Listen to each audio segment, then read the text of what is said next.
This manhwa begins with a scene of a dimly lit night sky under the bright full moon.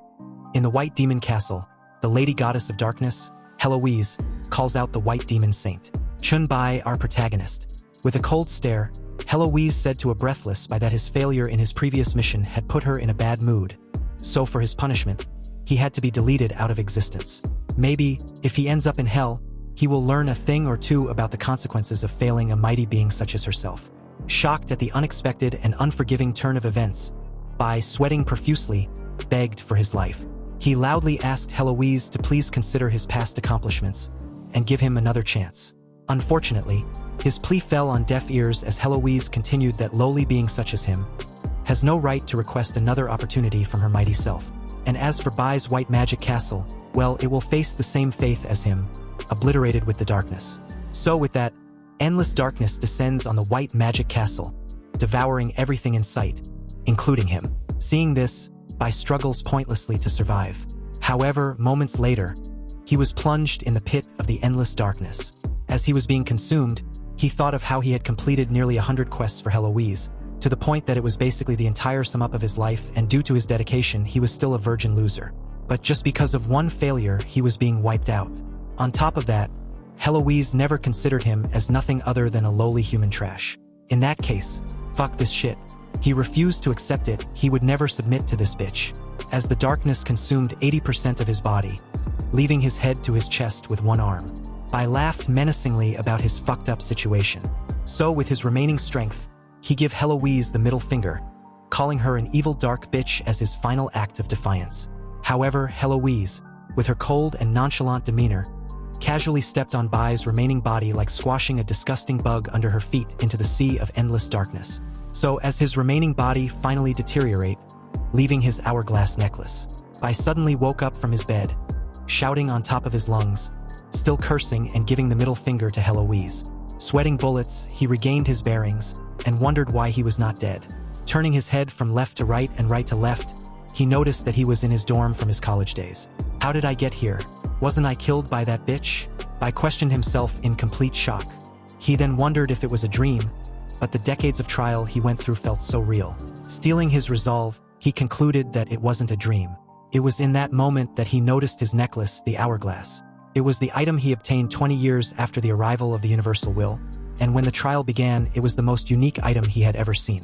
The hourglass can't display any attributes and can't be destroyed, so he always kept it with him.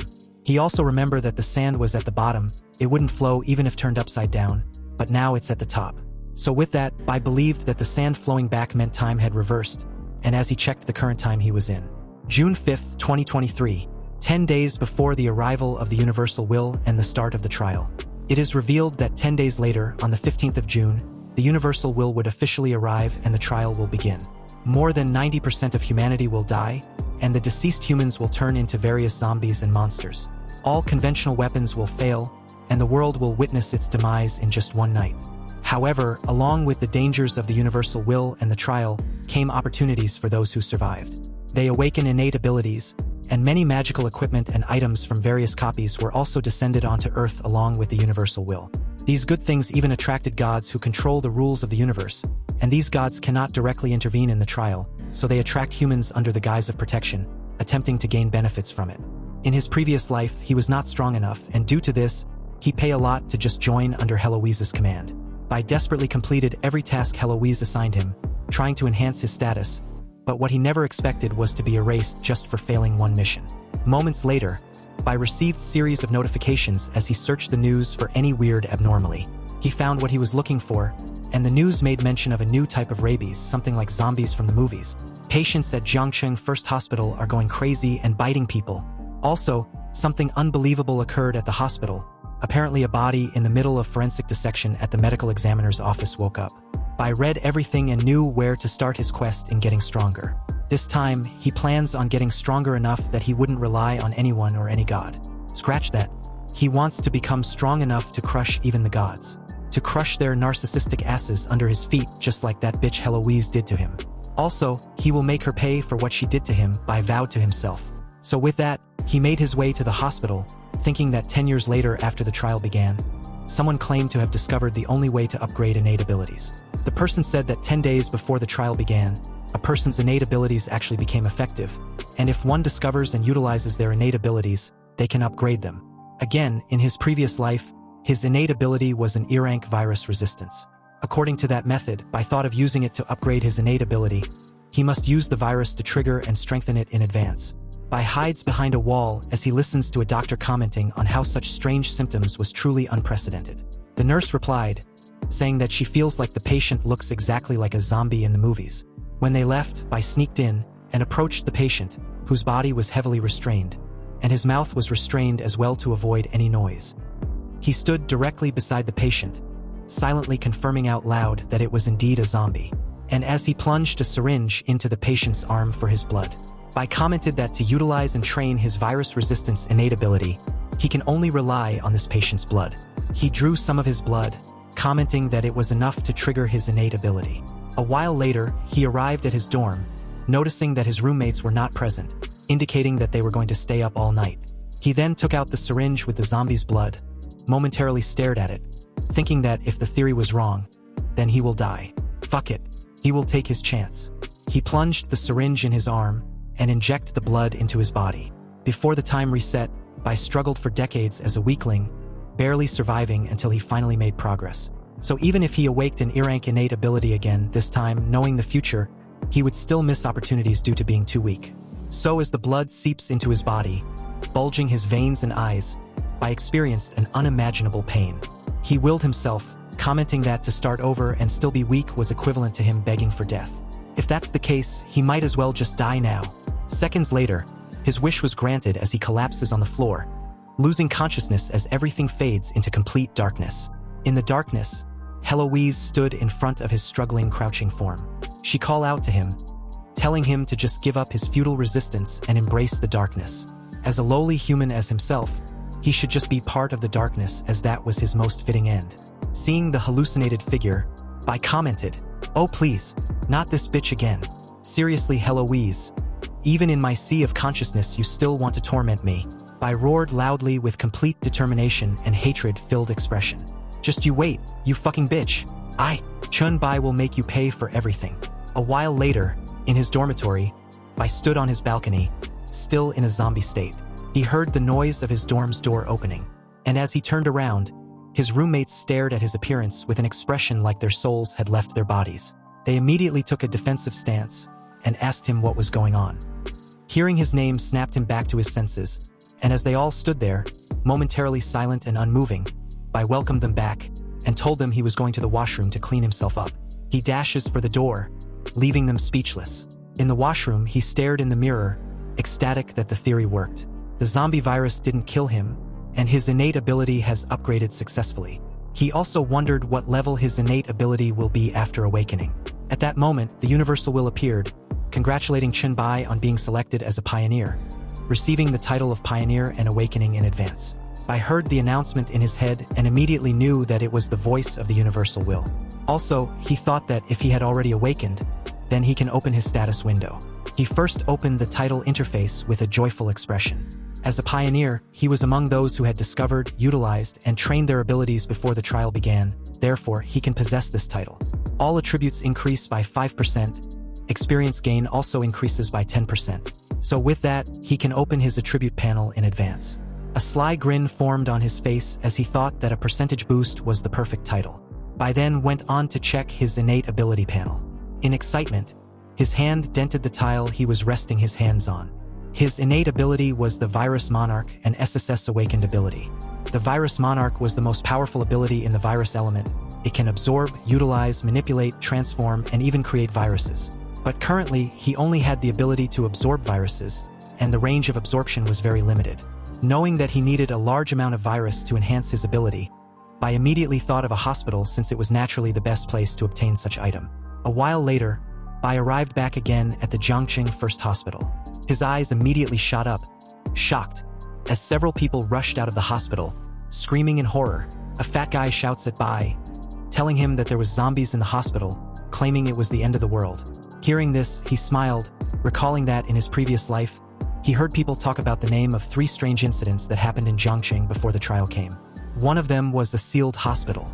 Turns out, Jiangqing First Hospital was the hospital in question that got sealed. The fat guy asked where Bai was going as he dashes forward, smirking brightly, saying that it looks like he came to the right place. He launched towards an incoming zombie, grabs his head and pin him to the ground. The Virus Monarch's talent skill was virus absorption. As he placed his hand on the zombie's face, he absorbed the virus from the zombie's body and gained 1 virus point, used for strengthening his abilities. So, as the rest of the zombies outside rushed towards him, Bai excitedly told them that none of them will be able to escape. Meanwhile, in the hospital on the 4th floor's restroom, a few group of zombies were trapped with 2 people. The guy, Lu Feng, was sweating bullets, repeating to himself that it was over, and he didn't want to die. So as one of the zombies continuously hits on the stall he was hiding in, he turned to a pink short-haired girl, Suzin, who happens to be a nurse at the hospital. Crouching on the floor behind Lu Feng, Suzin asked what they should do now. Hearing this, Lu Feng was silent and started to shake uncontrollably, prompting Suzin to ask what was wrong with him. Lu Feng's expression turned malicious, and as he approached Suzin, he told her that he's been chasing her for so long, but she never agreed. Now that they were about to die, why don't they enjoy themselves before they do? Hearing this, Suzin shouts that Lu Feng was mad. How can he spout such nonsense? Hearing the noise, the zombie plunged his hand in the stall, reaching for them. A second later, the entire door was destroyed as Lu Feng frighteningly looked back, wondering how this situation could be happening. He reached and grabbed Suzin's hand, pulled her past himself, and pushed her towards the zombie, using her as a human meat shield. With Suzin and the zombie out of the way, Lu Feng rushed towards the window. A second later, the same zombie was hot on his heels in a flash. Lu Feng suddenly had a crazy idea. He thought of how it was merely the 4th floor, so there was the possibility of him surviving if he just makes the jump. However, before Lu Feng could take the plunge, the zombie launched for him from behind. Fortunately, the zombie missed, crushing through the window. Unfortunately, Lu Feng died from the sudden impact, hanging on the broken window. His eyes turned completely pale as fresh blood dripped from his nose, signifying his lifeless figure. Several minutes later, it is shown that several zombies were found dead in the lower floors, and as Bai reached the 4th floor, he came across Suzin still in the process of turning into a zombie. So after he dealt with the zombies in the restroom with her, he crouched down beside her and placed his hand on her forehead. Knowing that the military will soon arrive to seal off the hospital, he needed someone who knew the hospital's layout to lead the way. So with that thought, Bai activated his virus absorption and sucked out all the zombie virus inside her, canceling her transformation process.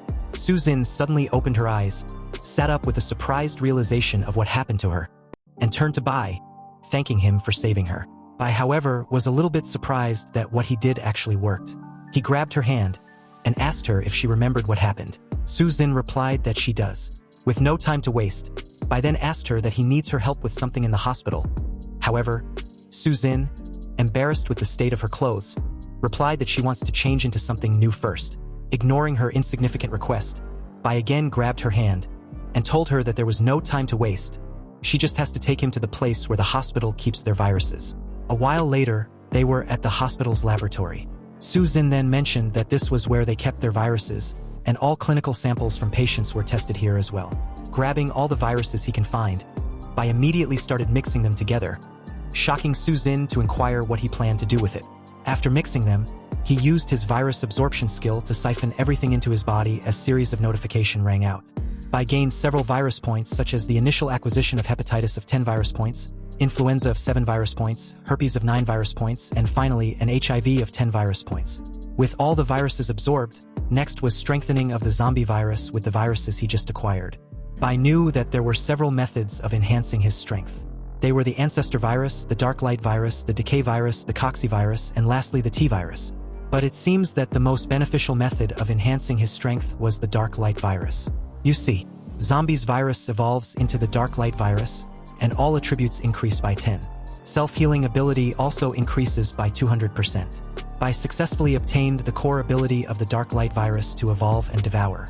He knew that the dark light virus was a virus primarily focused on devouring and evolving. Suddenly, Suzin shouted, telling Bai that a zombie was approaching from the door. Seeing this, Bai told her to stay where she was. Then, in a flash, he grabbed the zombie's neck in the other side of the room. He was amazed with his speed and strength, considering the zombie he's holding weighs about 150 pounds, and he doesn't feel any difficulty at all. He smirks, saying that it was a good opportunity to test his new ability. Suddenly, dark purple vines came out of his hand, and as the zombie screams needlessly, the vines completely covered the zombie, devouring it without a trace. The skill was called the Evolution Devourer. The dark purple vines retracted back into his hand, and as he stretched out his muscles, he was glad that the absorption speed was fast as well, making him recover some of his stamina. Looking totally confused and surprised, Susan wondered what just happened. Making Bai asked her what was wrong, and why that sudden expression on her face. Susan sighed heavily, and replied that Bai saved her, so she trusts that he won't harm her, and she can keep his secret. So with that, Bai officially introduced himself as Chen Bai, and she, in turn, introduced herself as Susan. As the introduction was out of the way, they heard a loud groan and shootings from outside the lab. Bai told Susan that the military and the police were here, and they must have sealed off the hospital in order to clear out the zombies, so they need to leave immediately. As they made a run for it, Bai asked Susan to lead him to the rooftop. They will leave from there. Struggling to keep up, Susan wondered out loud why they couldn't just leave through the main entrance since they hadn't encountered any zombie yet. Bai replied that he didn't have time to be isolated and questioned. Unbeknownst to them, a large evolved zombie was on the ceiling, watching them approaching. When they saw it, Bai quickly pushed Susan to safety and faced the evolved zombie. Susan was frightened, seeing the size of the evolved zombie. She started stuttering, trying to ask what it was. However, Bai, knowing what she was getting at, replied her that it was a mutant. As Bai faced off the mutant, a noticeable amount of fresh blood oozes onto the floor, indicating that he was injured. And as he grabbed his injured arm, the large claw marks began to heal, making him smirk with excitement. He found it interesting to have encountered a mutant this early, and wondered what kind of evolution the dark light virus will produce after absorbing the mutant. As Bai continued to stare at the mutant with a smirk, it launched towards him in a flash. It was upon him with its arms raised, intending to rip him to pieces. Fortunately, Bai quickly noticed. He exerted a considerable amount of effort in his legs, and leaped upwards, dodging the mutant's strike as it broke the floor, denting it greatly. In the air, Bai stepped on the mutant's head, using it as a stepping stone to leap over it. However, with its fast reflexes, the mutant turned its body just enough to use its claws to slash the air, aiming for Bai. Fortunately, Bai angled himself in mid-air, again, dodging the mutant's lethal attack. After putting a significant distance between them, Bai grabbed a nearby zombie and absorbed the virus from its body. As he did, he commented on how the overall quality on the mutant were on par with his. The mutant dashed for him again, and Bai, with his stamina recovered to a degree, his speed and strength also enhanced. He made a fist with his hand, covered with his dark purple vines, and hit the mutant directly on the chest. As the force of the hit threw the mutant into a wall, Bai acknowledged the toughness of the mutant's skin. Again, he then immediately put a distance between himself and the mutant as the mutant fell on the ground. When it got up, its face darkens as it roared loudly with intense killing intent. It was in that moment that Bai's arm completely healed. He also noticed that his hit didn't make any effective damage, implying that it was going to take a lot of time to deal with this mutant. In that moment, Susan used her elbow to break the glass of a nearby fire hose cabinet and took out an axe. She quickly called out to Bai and threw the axe towards him. However, before the axe could reach him, the mutant made a mad dash forward for his neck. Bai, however, with his amazing reflexes, leaped backwards as the mutant claws narrowly missed him. In the air, he caught the axe, thanking Susan. Then, he landed on the mutant's shoulder, and the same as earlier, he used the mutant's shoulder as a stepping stone. But as he made another leap, he swung the axe as the mutant did the same with its claws. Fortunately, its claws merely nicked his stomach, marking his shirt. On the other hand, the axe sliced the mutant across the chest as it roared in pain. So with that, Bai and the mutant engage in a fierce battle as they fought to a draw, both parties momentarily gaining the upper hand. However, neither can seem to land a fatal blow. As the fight drags on, Bai intended to end it soon, so he threw the axe at the mutant. However, when the axe struck the mutant, it feigned indifference and again launched for him, intending to close the gap Bai keeps creating. As the axe bounced back after hitting the mutant, it became apparent that its stamina was wearing out, making it crouch down. Realizing this, Bai approached it, commenting on how he didn't expect the mutant to have held out for as long as it did. He leisurely rested his foot on the mutant's head, and teasingly told it that it should have gone for his head rather than his hand when it had the chance. However, he, on the other hand, would do no such thing. So with that, he raised the axe, intending to relieve the mutant of his head. Unfortunately, the mutant went berserk, veins bulging out on its head as it crashes by into the wall with a massive force. The sudden impact made him spurt out a mouth full of fresh blood. This scene shocked Susan greatly. She immediately calls out to Bai, asking if he was okay. Bai let go of the axe, thinking that there was no other way except devouring. The mutant, with his claws, reached into Bai's stomach, intending to rip him apart. Seeing this, Bai grinned excitedly, asking the mutant if it felt the same. Thus, the prospect of wanting to tear him apart. Hearing this, the mutant roared loudly. A second later, it was shocked to see several dark purple vines burst out of Bai's stomach and started covering every inch of its body. Bai activated his evolution Devour as the dark purple vines completely engulfed the mutant. Seeing this, Bai teased the mutant of being frightened now that it was caught in his web. He continued that it was too late for the mutant to do anything about it other than being his sustenance. Suzin watched the entire scene, and at that moment, she was confused and decided to give up on trying to make sense of what she just saw. Meanwhile, the system chimed in, notifying Bai that the devouring of a second-stage clawed zombie was complete, and his black light virus transformation was in processing. After the processing was complete, he obtained a clawed zombie ability called the Bone Claws. Witnessing this, Bai was ecstatic. He thought devouring and then evolution, it looks like choosing the black light virus was indeed correct. At that moment, multiple footsteps headed their way. Several military men, armed to the teeth, told Bai and Suzin to raise their hands. Simultaneously, they wondered if they were zombies. Bai fell silent for a moment, then turned to Suzin, indicating that he intended for them to make a run for it. As the military men told them that they had to the count of 3 to raise their hands or else they will shoot, Bai lifted Suzin into his arms, and as the countdown reached 0, they started shooting. Several bullets were fired at them as Bai made a run for it. Suzin directed him on the path he should take that leads to the rooftop. However, the continuous rapid firing made her worry, questioning Bai if he was okay. Bai replied, telling her to refrain from speaking and not move in his arms. The scene shifts to the rooftop. The quiet and clean scenery suddenly disappeared as Bai forcefully kicked open the door. He then asked where Suzin's home was, to which she replied that it was in Rongfeng neighborhood, North 4th Road, Nanbai Street. Hearing this, Bai gave a bright smile and told her to hold on. Then, he made a mad dash on the rooftop and suddenly jumped, scaring the living daylight out of Suzin, who hugged Bai tightly by the neck. They arrived at the desired location 20 minutes later, and as Suzin opened the door to her apartment, she directed Bai to where the bathroom was, offering to help him clean and dress his wounds. Bai replied that he was almost healed since the bullets didn't stay inside his body. Hearing this, Suzin felt a little skeptical. This made Bai decide to show her, so he undressed, removing his shirts. Seeing this, Suzin pointed to the wound on Bai's hand, telling him that it wasn't fully healed, then his stomach, and finally, his chest. However, looking at how ripped Bai was, Suzin couldn't help but blush furiously. Reading the room, Bai teasingly said that if he eats her, he would surely make a full recovery. He then asked her what she thought. Will she want to sacrifice herself?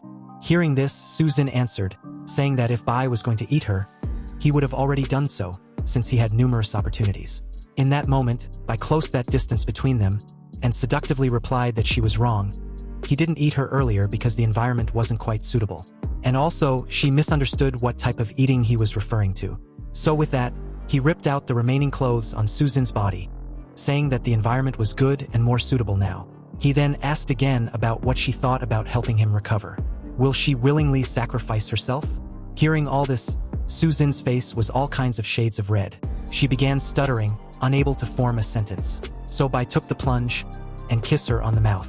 Seconds later, they were in the bathroom, ensuring that his eating session was thoroughly enjoyed without any disturbances. Meanwhile, at the entrance of the bathroom, Bai's phone buzzed excessively. On his phone, series of messages rang out. It was his friend, Zhao Mu, who mentioned that their class beauty, Songgu, was looking for him. Immediately after, Songgu also messaged him, asking if Bai went to Jiangqing First Hospital like his friend told her, and if he was dead. If he wasn't, he should answer her immediately. The very next day, Bai was leisurely walking down on the street, a bag in hand, phone in the other, doing research on the 3 strange incidents that actually happened in Jiangqing before the trial. He found out that including the SEAL hospital, the other 2 were the suburban bombing and the monster slaughterhouse. Bai didn't know much about these 3 strange incidents. However, given the little information he could find about them before the trial's arrival was an absolute headache. And from the looks of it, nobody seemed to care much about it either.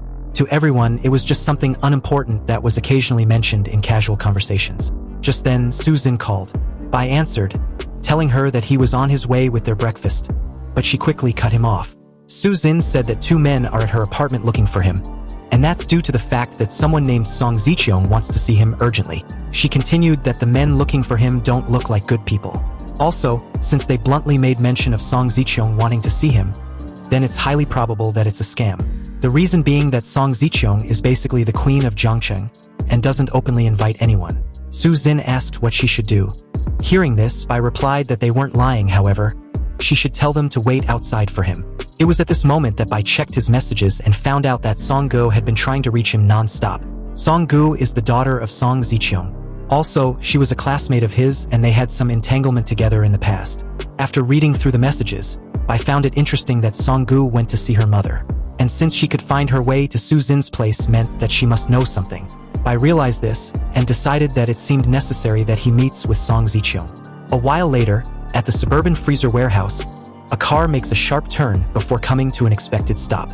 Bai got out of the car, and one of the men told him that Song Zicheong was waiting for him inside. From rags to riches, Song Zicheong became the richest person in Jiangcheng by excelling in both legitimate and illegitimate endeavors.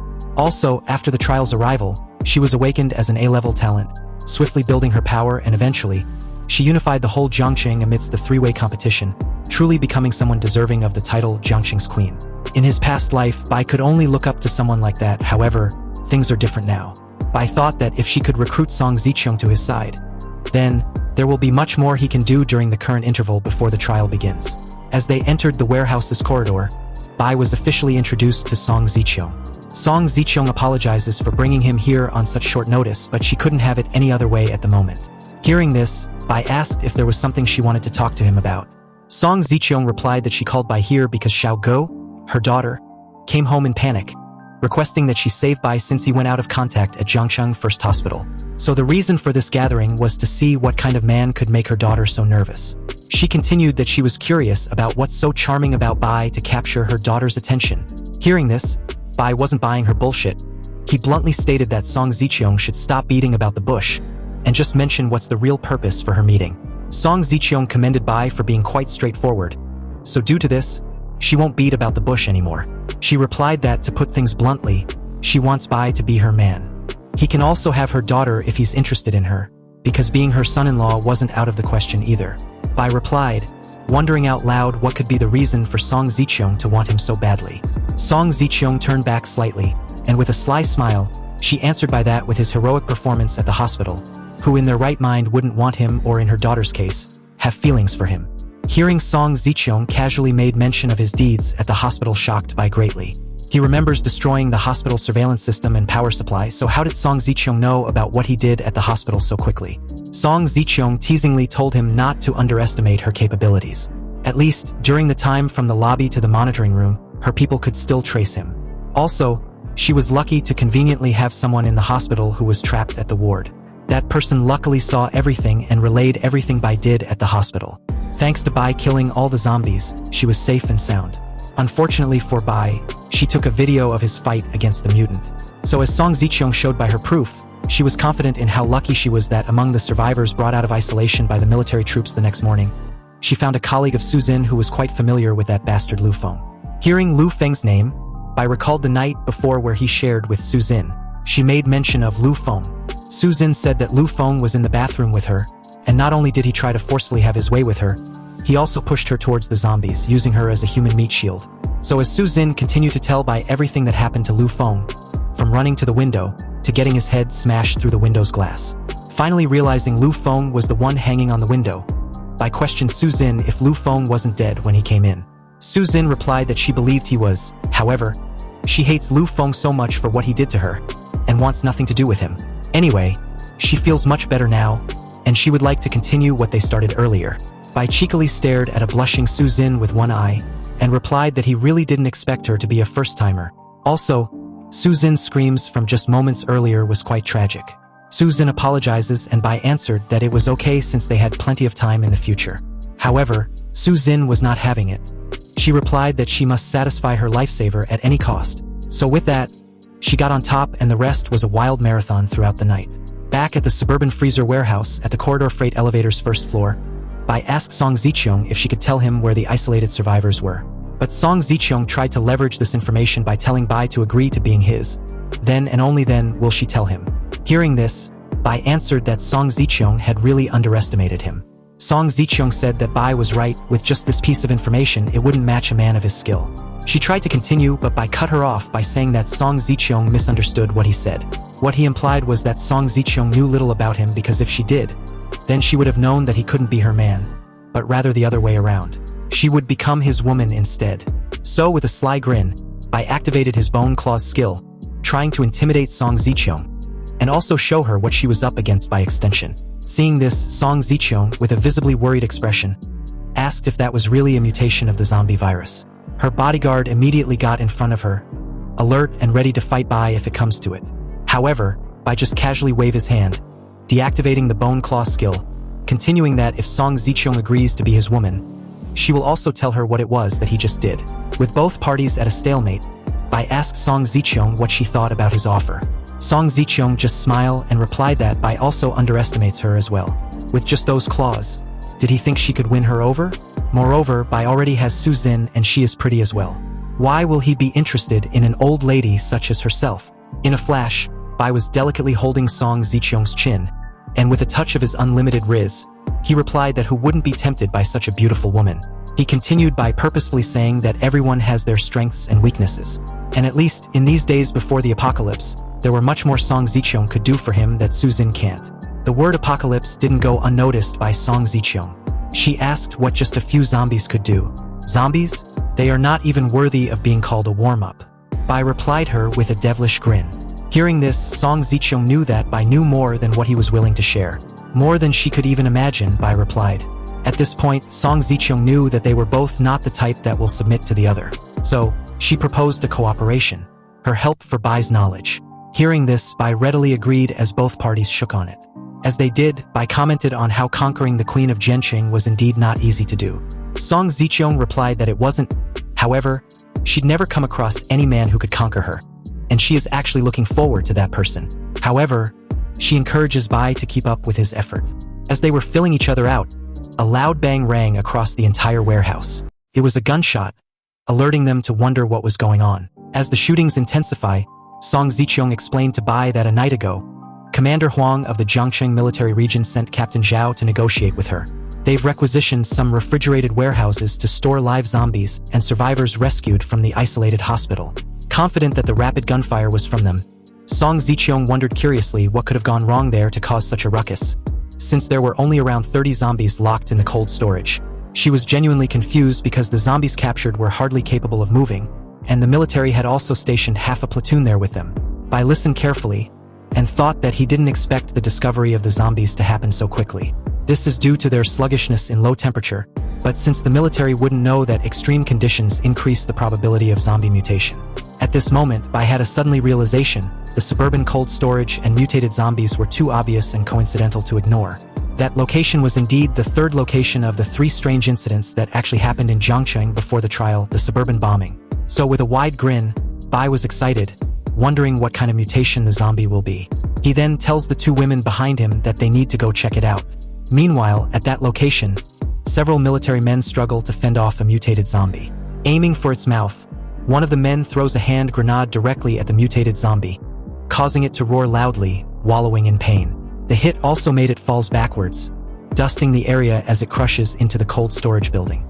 As the smoke of the hand grenade, together with the dust, engulfed the mutant entire figure, encasing it, its figure hidden within the smoke, making the soldiers unable to see where the mutant was. Suddenly, a large figure grabbed a soldier and with a loud roar, the soldier was crushed to death. Seeing this, Supreme Commander, Captain Zhao, told his men that their weapons could not cause effective damage. So everyone should form a group with the people around them and spread out to attract the mutants' attention separately. They must hold out until reinforcements arrive. At that moment, Song Zicheong appeared behind Captain Zhao, and while approaching, she told him that he should tell his men to cease fire and retreat. Confused, Captain Zhao turned around and asked what she meant by that. What I meant was, you, Captain Zhao, including your soldiers, can't injure that meat mountain of a creature. She then questioned if Captain Zhao wants his men to plunge into their deaths in vain anyway. This time, Song Zicheong tells Captain Zhao to order his men to protect her cold storage employees and the survivors from the isolation hospital he brought from there, and he should hurry up about it. Hearing this, Captain Zhao replied that it was impossible. The mutant wasn't slow, and no one can escape without someone restraining it. At the same time, Lu Li, a survivor from the isolation hospital, was about to be crushed by the mutant. her face drenched in cold sweat as she watched the mutant's hand about to slam down on her. Song Zicheong watched the scene with a smirk, commenting that Captain Zhao shouldn't worry about the mutant's restraint. She had someone who would take care of it. At that moment, Bai appeared at the scene and activated his bone claw skill, piercing the mutant's side. The soldiers helped Lu Li up to her feet, as she watched Bai with a sense of gratitude. Bai, however, was smirking, commenting on the toughness of the mutant's skin. Just a casual grab and he almost dislocated his arm. And from the way it's grown to such an extent, it seems like the mutant will be difficult to deal with. The mutant raised its hand, intending to smash Bai into the ground. However, as its hand approached him, Bai, with his fast reflexes and speed, used his claws to slice multiple wounds on the mutant's entire arm in an instant. He then lands in front of the mutant as it wallows in pain. Realizing this, the mutant clenched its teeth in anger as Bai casually walked towards it. Suddenly, the mutant sharply made a turnaround and smashed the cold storage warehouse, searching for something.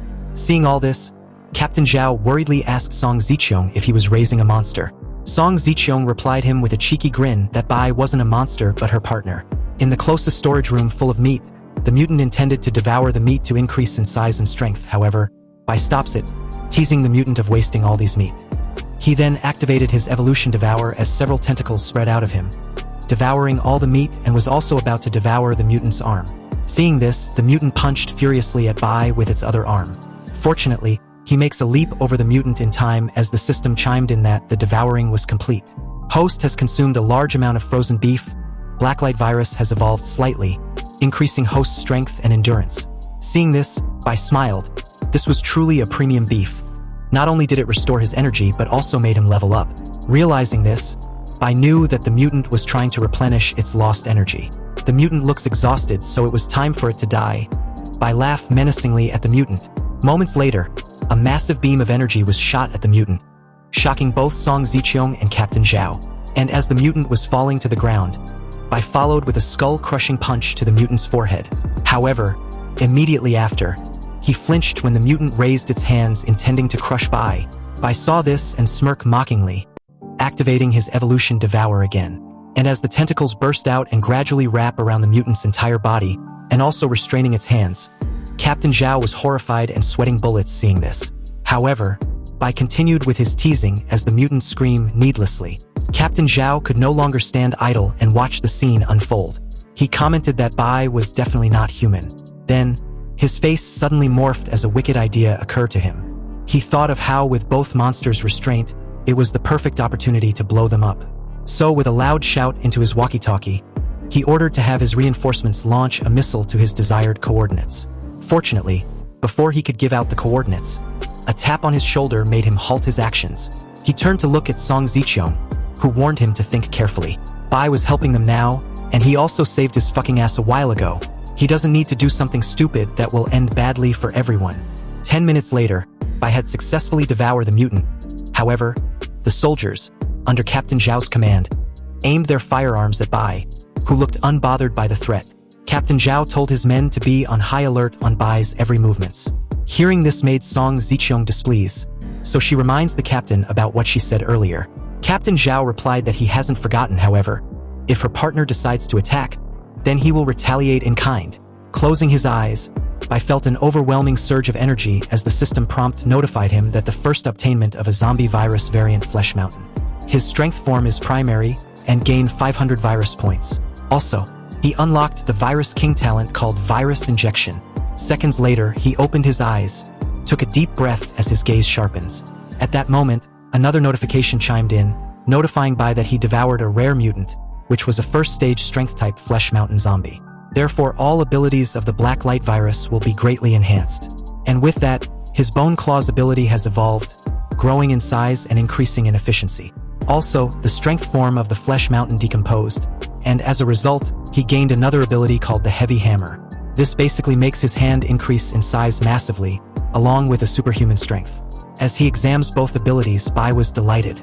Indeed, a significant evolution with the Heavy Hammer. He can feel an incredibly powerful force. However, it was unfortunate that there was nothing he could test it on. Seconds later, his hand retracted to its original form, and as it did, he reached into his jacket pocket for something. Smirking about his biggest gain of the day, the Flesh Mountain Core. The Flesh Mountain Core was a very rare material which could be used to craft equipment. However, Bai wondered what gains he might receive if he finds a way to control it, and even use it to create a flesh that can grow infinitely. As he contemplated on whether or not he should feed the flesh mountain core with more virus, thereby growing another flesh mountain to test its strength. Just then, Song Ziqiong called out to him, ending his reverie. Bai hides the flesh mountain core back in his pocket.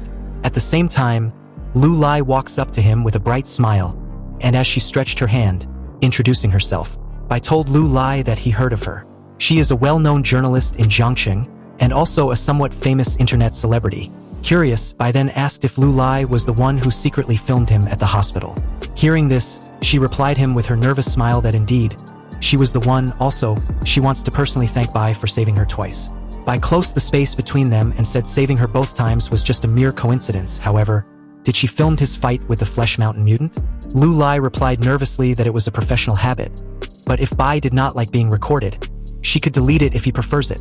However, Lu Lai did not expect Bai to tell her to keep it because he had a use for it, and she shouldn't send it out. They were suddenly interrupted by Captain Zhao, who informed him that their military district commander, Commander Huang, hopes that Bai could explain everything about himself and what he knows to the military. Looking at the captain, Bai remembered Huang Xingqiu, commonly known as Commander Huang, all too well. It was a name he would never forget. After the trials came, he coerced the awakened who were weak and alone, using them like pigs and dogs. At first, they used patriotism and national righteousness to comfort everyone, but later it was just arbitrary bearings and insults. Bai was one of them, struggling and starving, unable to even have a proper meal. The most ridiculous thing was, anyone who tries to leave was accused of treason and hunted down. This forced Bai to leave Jiangxing. So with those thoughts, Bai coldly stared at Captain Zhao, asking Song Ziqiong if he should oblige. Of course not, I don't know anything yet either, so why should you do what he says? Song Ziqiong replied Bai, who smirked asking what he should do then. Song Ziqiong told Bai that he doesn't need to worry, she will handle the situation personally. Seeing Song Ziqiong approaching, Captain Zhao suspiciously told her that she should understand the duty of being a citizen of this country, especially this city. However, Song Ziqiong was not having any of it. She stomped her heels firmly on the ground, and replied Captain Zhao that he should stop spouting nonsense like an official. What fucking duty was he referring to? He was just a platoon leader, not qualified enough to demand anything. Furthermore, he should go tell his master that if he has any issues, he should come to her himself. Hearing this, Captain Zhao was speechless. At that moment, one of his men came up from behind him and informed him that the isolated personnel were causing trouble, making a ruckus. What should they do about it? Hearing this made Captain Zhao gritted his teeth in anger. However, Bai questioned the soldier if there was someone named Lu Feng among the people. The soldier replied that there was, and from what he's seen, Lu Feng was the one causing the most trouble. Hearing that Lu Feng was alive, Bai asked Captain Zhao if he could see him. Captain Zhao readily obliged, knowing Lu Feng was the troublesome one among the lot. Moments later, Lu Feng came out of the building, delighted and asking if his dad called for him. Was that the reason why he was released? He continued boastfully that his dad, Lu Huinong, was the vice president of the first hospital. However, a tap on the shoulder shut him up, and as he looked worriedly at the person, Bai activated his skill, virus injection, and transmitted the zombie virus into Lu Feng's body. After that, he told Lu Feng that he had been looking for him because someone asked him to pass on a message to him. Lu Feng asked who Bai was, but Bai leaned closer to his ear, whispering that Su Zin told him everything that happened to her in his bed the night after. And from what Lu Feng did to her, Su Zin want him dead. Hearing this, Lu Feng began to sweat profusely, questioning Bai how Su Zin survived. It wasn't possible, and Bai was definitely lying.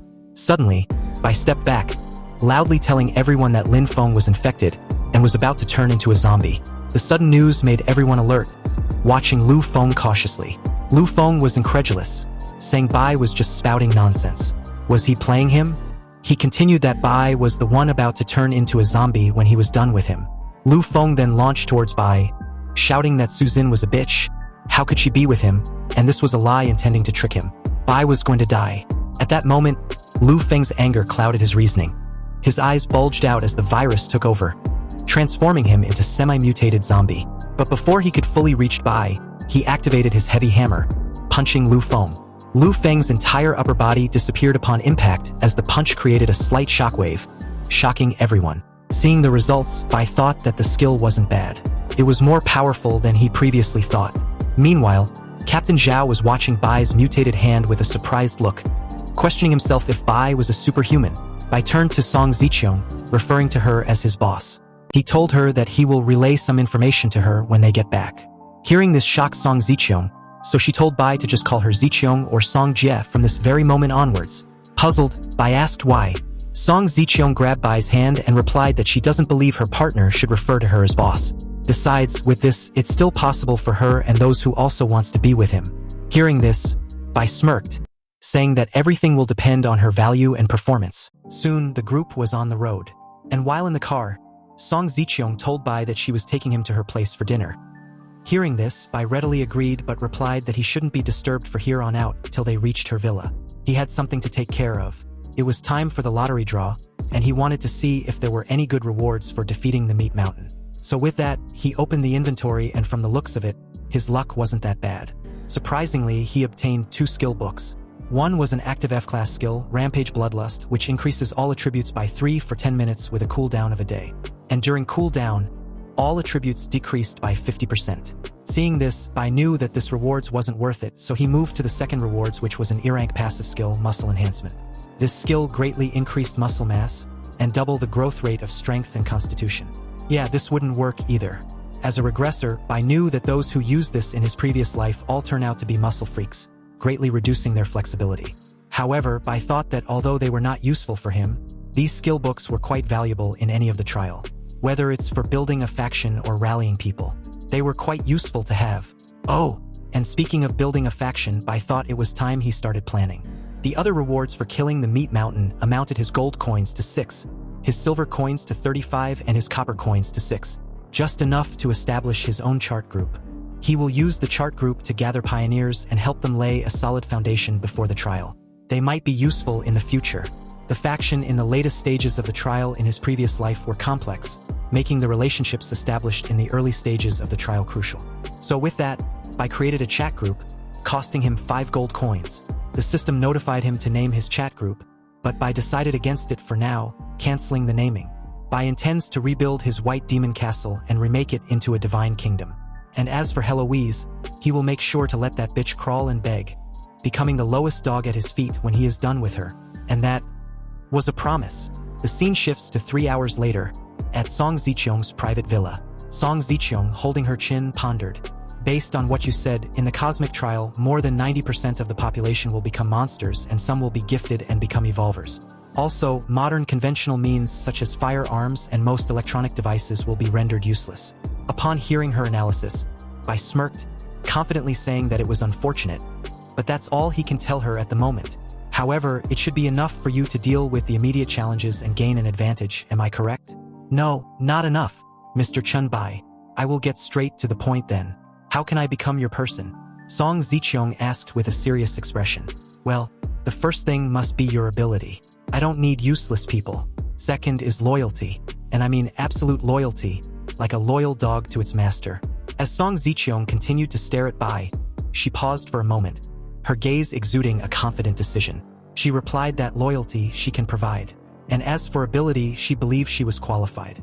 After all, influence, money and status were at her disposal in Jiangqing. No one can compare to her, but little did she know that the rules and values after the trial will be completely new. Her current power, status and money will have no value other than making a target to the idea of enslaving her and her loved ones more tempting to anyone. Bai recalls the gruesome scene of Song Zicheong and her daughter, Song Gu, captured, their hands bound and hanging by a rope at an auction house. Song Zicheong then asked Bai, what's the difference between a loyal dog here and being a plaything elsewhere? Because at the moment they both seemed like receiving the short end of the stick anyway. Hearing this, Bai smiled, as if expecting this question.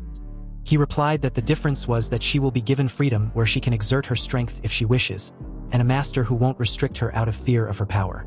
The reason being that Bai will always be stronger and above her. So even if she gain immerse power compared to Bai, she will always come out short.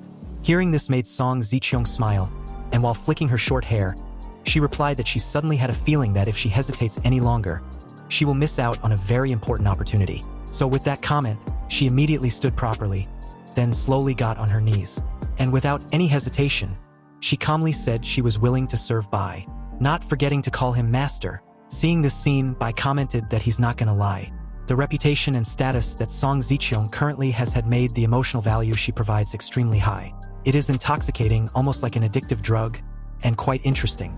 Bai delicately held her chin, saying he wants to witness her charm up close, in person. But first, he had some tasks for her to handle. At another room in the villa, Luli continued to watch the video on her phone as Chinger received a message from Song Zicheong, telling her to let Luli send Bai's video to her. Then, she should take her home to rest because she's been through enough for the past few days. Also, she should find someone to keep Bai's posts prominently displayed on major forums. The post should be titled, "To the Pioneers," with the post ID Pioneer White Emperor. Chinger went to Luli, recounting the message to her. Hearing this, Luli asked if there really was nothing else she could do to help. "No, go home. Rest up and calm down. You've been through enough," Chinger replied softly. Reluctantly, Luli agreed. But as she continued to watch the video, she commented that although she nearly died at the hands of a zombie earlier, strangely, the shock she received doesn't seem as intense as when she first saw one. Luli doesn't know if it's because she has accepted the possibility of dying at the hands of a zombie, or maybe because Bai's strength makes her feel at ease. Back to Bai. A call suddenly came in. It was Song-gu, calling her mother. As soon as Bai picked up the call, Song-gu, thinking it was her mother on the other end, asked to confirm if she really wanted her back home. Was there something wrong? Bai responded, making Song-gu inquire why he had her mother's phone. "Where is she?" Bai mockingly replied that her mother is busy at the moment, working and eating, so she doesn't have time to talk to her at present. However, it was important that she comes home immediately. Song-gu didn't have the chance to give a reply before the call was cut, leaving her speechless. As she stares at her phone, enraged, Song-gu vowed to make Bai kneel under her feet sooner or later for what just happened. Like a pet, Bai patted Song Zicheong's head. She then asked if Bai can protect her daughter also. Bai replied that Song-gu lacks any ability, and her character has been spoiled by her mother's indulgence. However, if Song Zicheong works hard enough, he can guarantee that Song-gu will most likely not become a monster when the trial arrives. Hearing this, Song Zicheong's cheeks flushed red, blushing profusely. She thanked Bai for his consideration. The scene shifts to a secret warehouse at Suburban. In the car, Song-gu questioned her mother how she can believe something so absurd. "Are you sure you're not being deceived by Chen Bai? I stopped you from looking for Chen Bai last night because of this. After we get off the car, don't speak and just observe quietly." Outside, Chinger told Bai that she visited all the places rumored to have zombies and monsters in the entire city the previous day. In the end, only this place was found. This place used to be an underground casino, but now all the gamblers inside have turned into zombies. There were about 160 of them, and I didn't find any special zombie like Meat Mountain.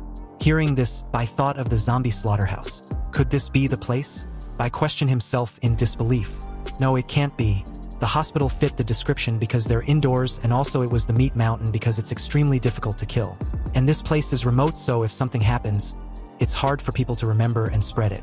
He then asked Chinger, "Are you sure you went to all the places rumored to have zombies and monsters, but only found them here?"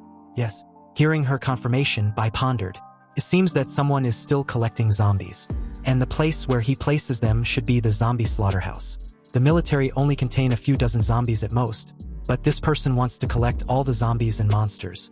Is he a curious adventurer or a pioneer who knows some information? This is getting quite exciting. Bai then demanded for the door to be opened. So as the two guards begun to slowly creak open the massive gate in terror, the bloodthirsty zombies started to rush out with creepy sounds and terrifying noises. Their hungry eyes fixed on the person in front of them. They look like they haven't eaten in 1,000 years. The guard panicked as he himself didn't expect the horde of zombies to be in such frenzy. Then the horde of bloodthirsty zombies dashed towards Bai, screaming, and Bai stood there, preparing himself. Some jumped towards him while others crawled at him at an unbelievable pace. Bai, as cool as ever without breaking a sweat, in a flash, kicked the immediate zombie in the stomach, and used that momentum to launch himself in the air. In the air, he grabbed two zombies and smashed them on the ground. Su Zin took her phone and immediately started recording while Song-gu watched in horror, sweat dripping down her face like she'd been exercising the whole day. A while later, the fight was over as Bai, using his virus absorption, sucked the virus from over 100 zombies.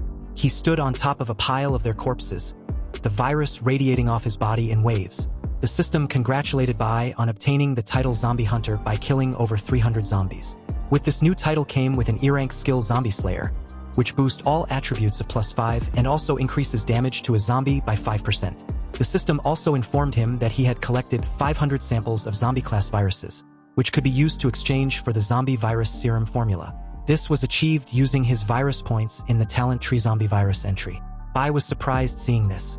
A devilish smirk formed on his lips as he thought of the possibilities. A zombie virus serum formula? This is a valuable item. Even awakened talents can sometimes be troubled by the zombie viruses. The system then asked if Bai wants to unlock the zombie formula, which would cost him 300 virus points. So as he chose yes, he thought that after all, not everyone has talents immune to viruses and ultra-strong physique. Bai then came outside and called Song Ziqiong and everyone to come inside. He asked Song Ziqiong if she remembered what he told her before they set off. Of course, holding a bat, Song Ziqiong replied with a knowing grin.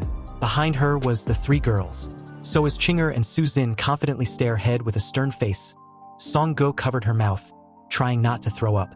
She finds the entire scene disgusting. As they entered the warehouse, Song Ziqiong commented that fighting zombies with cold weapons would greatly reduce the chance of turning into a monster when the trial comes. But killing zombies unharmed was a definite way of not turning into a monster when the trial arrives. Holding a zombie by the neck, Bai asked who wanted to go first. It had to be one after the other since Bai wants to examine their strength and skills up close. Chinger stepped forward, saying she'd like to be the first. Hearing this, Bai let loose of the zombie, who dashes forward at Chinger. Chinger did the same as well, and as she got close enough, she grabbed hold of the zombie's arm, swiftly turned around, then with great force, body slammed the zombie to the ground, breaking its neck in the process. Bai observed the brief fight and was impressed with Chinger's fast speed, ruthless and accurate assessment. Next was Song Ziqiong, who smacked the zombie's face with her bat, then delivered several continuous hits to the zombie's head while on the ground. Bai noticed that Song Ziqiong's strength wasn't enough to knock the zombie down in one hit, but more importantly, it took more than 10 hits to finish it off. Su Zin soon followed after, panting while lying on the ground with the zombie. However, the zombie was unconscious, then slowly lost all signs of movement, indicating its death. Bai assessed her strength, which was too weak. Su Zin got tackled by the zombie, but she managed to kill it by relying on her familiarity with the human body structure. Song Ziqiong gave her bat to her daughter and told her that it was her turn.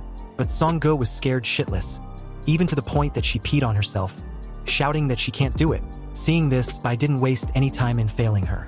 He also points out her peeing session and her unwillingness to fight. He then calls for Song Ziqiong, who hurriedly ran to his side, although she was still concerned for her daughter. Bai told her that if Chinger had gone to all the places where there were rumors of zombies and monsters but still found nothing, this meant that something fishy was happening that required a thorough investigation.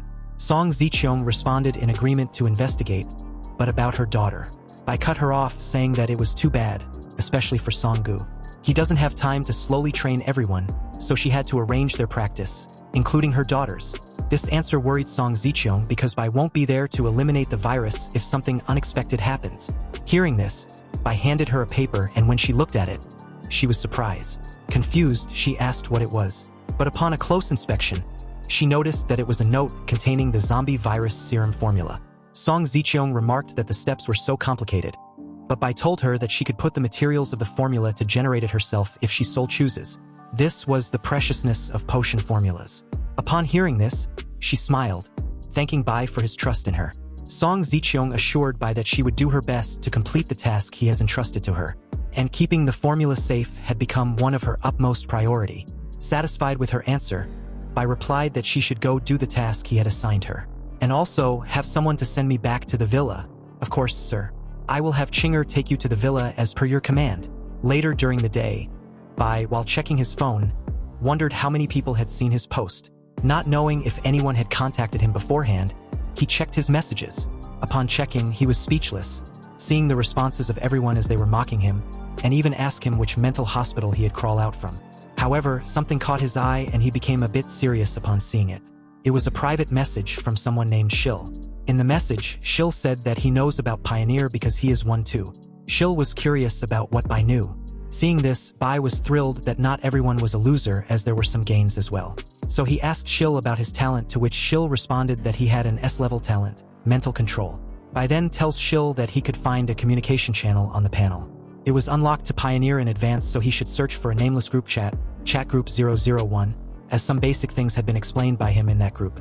Bai then continued that if Shil had any problems after reading them, then he could directly come to him. At that moment, he saw that a person named Han Xiao had just joined the chat group. Han Xiao then asked if he could invite a person named Shuichuan. Upon hearing the name, Bai was stunned. He pondered if this Shuichuan is the emperor-level powerhouse in his previous life who also goes by that name. It must be him. Bai got excited about him joining the group, so he responded to Han Xiao that he could, and if he noticed any other pioneers, he could invite them all. Immediately after, a mischievous laugh rang in the air as Bai saw that Shui Chuan had just joined his chat group. Meanwhile, in an alleyway during the next day, Luli was on the phone with Song Ziqiong, who asked her if there were any results in her investigation of collecting zombies. Luli responded that there was, and it was the forces of the Jiangxing Lord. They had sent all the collected zombies to a Mankai container yard near the Jiangxing Wharf. Luli also mentioned that she had sent someone to gather more information, and it was time for her to meet them as agreed.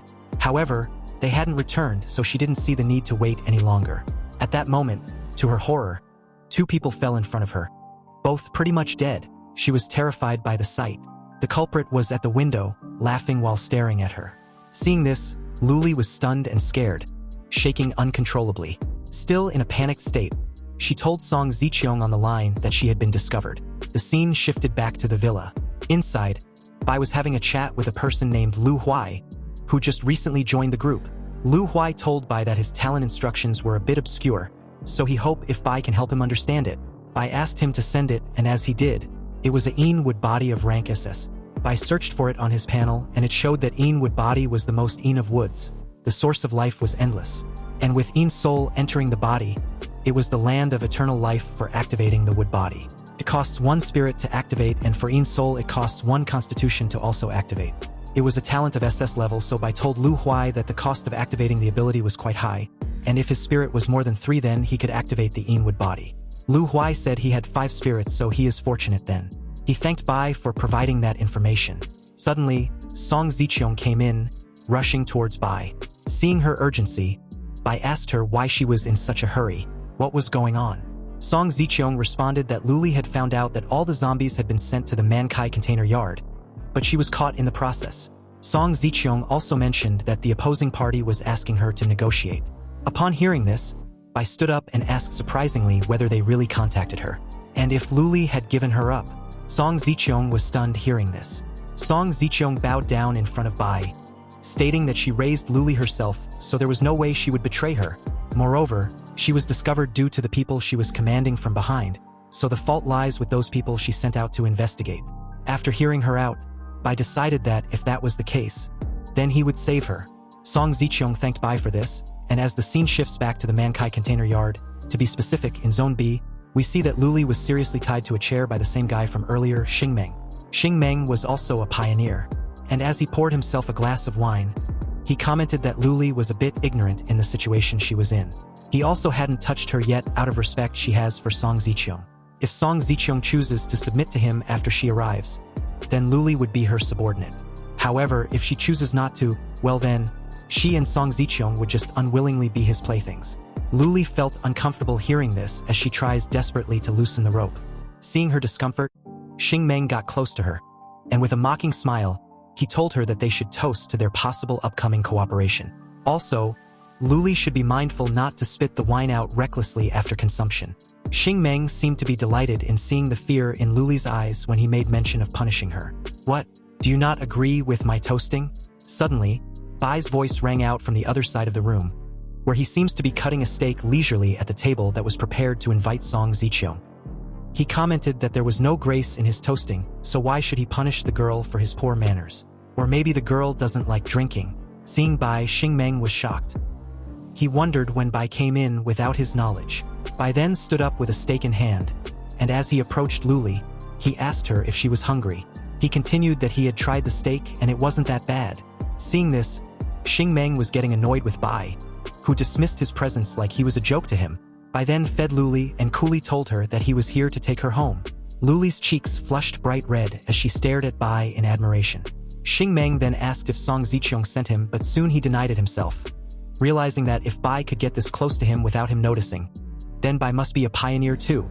This made perfect sense to Xingmeng. So as Bai untied Luli from her restraints, Xingmeng did nothing and leisurely waited while sipping his wine. Bai then tells Luli to wait outside in the car with Song Ziqiong. He will be there soon. Hearing this, Luli agreed and left. With Luli gone, Xingmeng asked to confirm if Song Ziqiong was already under Bai's control. That's right, Bai answered with a confident smile. Xingmeng found it interesting. He knows it's unlikely that the Queen of Jiangxing would surrender so easily, right? so Bai must have a lot of interesting methods. Maybe we can exchange ideas. I'm still very interested in the current events happening. Among the 3 major forces in Jiangqing, I had subdued the Lord, and as it stands, you had also subdued the Queen. Now only the commander was left. Xing Meng then asked Bai to assist him in becoming the king of Jiangqing, and he would make Bai his confidant. He offered Bai a toast, already ahead of himself, thinking that Bai wouldn't refuse, and that's exactly what he just did after that. Xing Meng was shocked hearing this. He then got angry and threw the glass of wine on the floor. He then tells Bai not to worry as his talent was an S level, the highest level there was. Curious, he asked Bai if he would like to drink the punishment wine. Bai then shared that before he came there, he looked around and he found out that not only was Xing Meng collecting zombies, but he was also creating zombies with living people. Having such a powerful ability like yours is harmful and useless, so it was better for you to die early.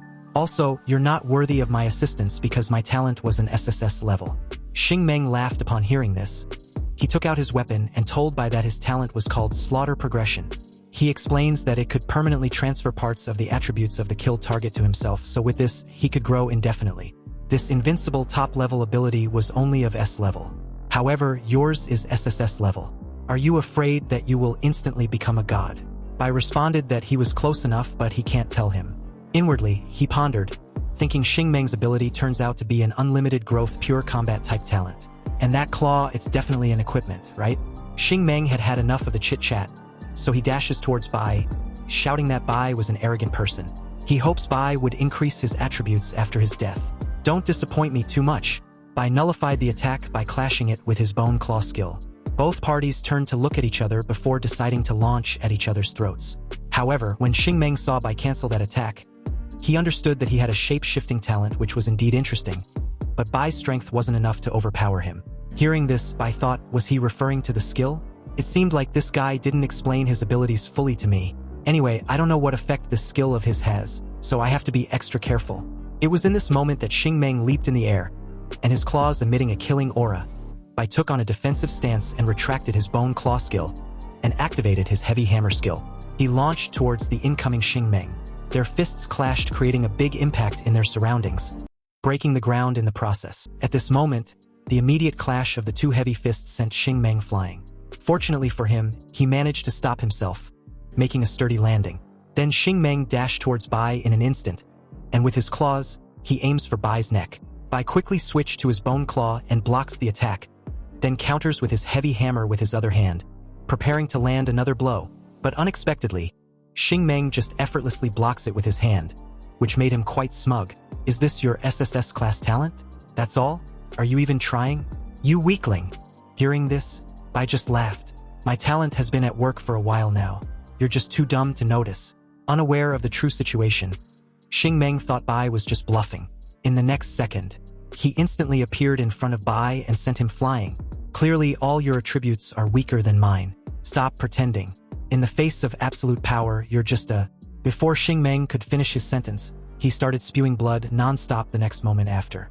At the same time, the system kept popping up with various virus infection notifications, including the most severe like HIV. Seeing the baffled look on Xing Meng's face, Bai couldn't help but remark, this guy's constitution is really good. It really took so long for the virus to take effect. How does it feel to suffer so many diseases at once? Xing Meng's defenses broke instantly, but he still charged at Bai in his current state. In this situation, how could he be a match for Bai? So with a single strike, Bai pierced through his body, and at the same time, his devouring skill was activated. I hope your talent won't disappoint me. Sure enough, the system not only notified that the black light virus had completed its initial awakening, but also gained the ability to access some memories of the devoured targets, and a chance to acquire any skills they had mastered. This left Bai very satisfied. Bai then picked up the equipment dropped by Xing Meng to identify it, and it was clear he had killed more than just one mutated zombie, as he even had a C-grade crafting blueprint. This meant his luck attribute was quite high, but now all these are Bai's. After handling the matter, Bai recalled his experiences from the day he returned to the past until now. It has been a rewarding journey, and Bai even successfully subdued the once high and mighty queen of Jiangqing. Boss, please get in the car. In these last few days, we need to properly plan and prepare for the developments after the descent. Back at the villa, Bai confirmed that all the tasks he had assigned to Song Ziqiong and the others were completed. Luli had collected a population data from the area around the villa, so they could start cleaning up as soon as the apocalypse begins. Su Xin had also finished purchasing all the supplies necessary. Bai finally announced that the timing of the apocalypse has arrived. In the Pioneers chat group, the Pioneers promptly received Bai's message. There's only 10 minutes until the trials descend, so don't be complacent about your early advantages and rare talents. Bai then urged them to stay calm as the trials bring dangers they couldn't even imagine.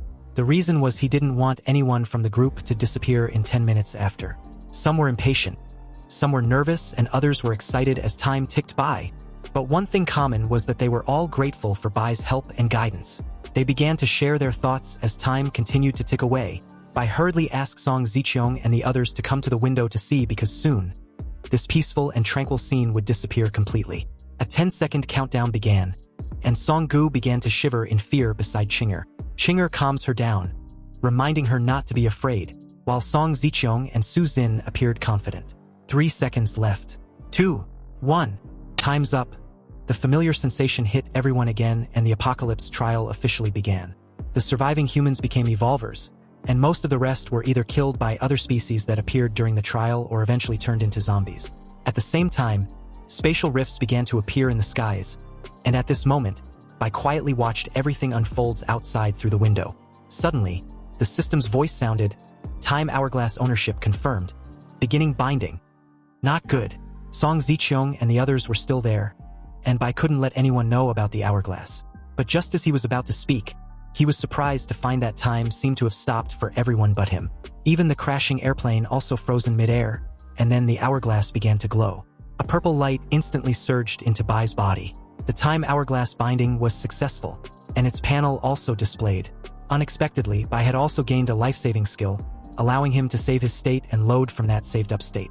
With such a powerful life-saving skill, a cooldown of an hour couldn't even be considered a downside. As the time stop ended, Song Ziqiong came to Bai's side and asked, "Did you just give any instructions, or did I hear wrong?" Bai told her she hadn't heard wrong, and immediately instructed them to ensure the villa's security. The nights after the trial's arrival are very dangerous, and we need to be vigilant at all times. As soon as daylight breaks, everyone need to start clearing the villa area. By the next morning, as expected, zombies had already surrounded the villa. Seeing this, Song Ziqiong immediately activated her S-class talent, Amethyst Eyes, and used the ability Insight Crystal, which can view the target's attribute panel and weaknesses. She resolved the zombie situation in an instant. Meanwhile, Chinger's talent was the A-class Path of the Assassin. Already strong, her talent made her seem like a possessed god of death, making her clear dozens of zombies in mere moments. On the other side, the wounded people were brought before Su Xin. Su Xin. She awakened the B-class talent, High-Speed Recovery. She was responsible for treating injured survivors inside the villa, and so far, everything looked good with no accidents occurring. Bai felt quite relieved. He then left the situation at the villa to everyone, and used the memories of his previous life to quickly head towards Jiangcheng University. At this time in his previous life, a strange symbol had appeared over Jiangcheng University, and it took him a long time to understand the meaning of that symbol. By the time he did, he regretted it. It was too late, so this time, Bai intends on seizing the opportunity. He quickly arrived at Jiangcheng University, and from the looks of it, it seems that where he had arrived was the place where the symbol had projected a certain deity's descending. Without hesitation, Bai eagerly searched forward. Suddenly, someone called out to him, "Hey young evolver, please wait. It's rare to see such a powerful little fellow like you at the beginning of this ordeal. I'm a merchant. Are you interested in doing some trades with me?" Upon hearing this, Bai was overjoyed. This was exactly what he had been hoping for. "It would be my greatest honor to conduct a transaction with you. A kind and fair, generous, wealthy, and powerful person such as yourself. I humbly greet the Lord of Trading, Lord Leto." It seems Lord Leto came in his real form in the past as well. Hearing this, Lord Leto was flattered, so as he gave Bai a card, he made mention that Bai was destined to meet him. Consider this as a meeting gift. It was his gold membership card to the Goblin Chamber of Commerce. To purchase items from the Goblin Chamber of Commerce with this card, you will receive a 12% discount on every item. Upon seeing this, Bai wondered. In his last life when he had met Lord Leto, he was immune to compliments and praise, so it was good he was quick on the uptake. Bai took the card, expressing his gratitude, and acknowledging Lord Leto's generosity. Lord Leto noticed that Bai was willing to trade. If so, then he was going to show him the products available. A Thunderwalker scroll of S grade and a Reaper's Touch, also an S- grade. Seeing all the precious items, Bai was stunned. Also, seeing the Thunderwalker profession scroll from his previous life indicated that it was purchased from Lord Leto. There were also so many other precious profession scrolls and items. Bai apologized to Lord Leto, explaining that he wanted to buy all the things he would offer, but unfortunately, he couldn't afford them right now. Understandingly, Lord Leto replied that he knew. At the beginning of the trials, evolvers wouldn't have much currency on hand, so Lord Leto reassured Bai that his products weren't junk. If Bai works hard to become wealthy, his anticipation upon meeting him again in the future for trading is guaranteed. Bai pondered for a while, then stated that although he couldn't afford to buy his products, he had heard that the gods couldn't participate directly in the trials. However, they can invest in evolved beings to make a profit. Lord Leto, I believed you must have come here with the intention of investing, right? Hearing this, Lord Leto was impressed. Bai's insight and knowledge was better than average. You want my investment, don't you? Yes. Yes, I do, Lord Leto. But I also heard you possessed a treasure that's highly regarded by all the gods and no evolver could refuse it. I ask you to invest that treasure in me, and I promise you that you won't regret it. Indeed, I do have such treasure, but such investment must be profitable, and this treasure was something that all the gods would covet. What makes you think that you could offer more than it's worth? Even if you're my admirer, doing a business that would lead to a loss isn't in me. Hearing this made Bai transform, showcasing his bone claw and heavy hammer skill. Bai activated his full power, demonstrating what his SSS-level talent was capable of. Seeing this, Lord Leto was fascinated. This is indeed a peculiar talent unlike any I had ever seen. It seems Blue Star trial will be quite interesting. Okay.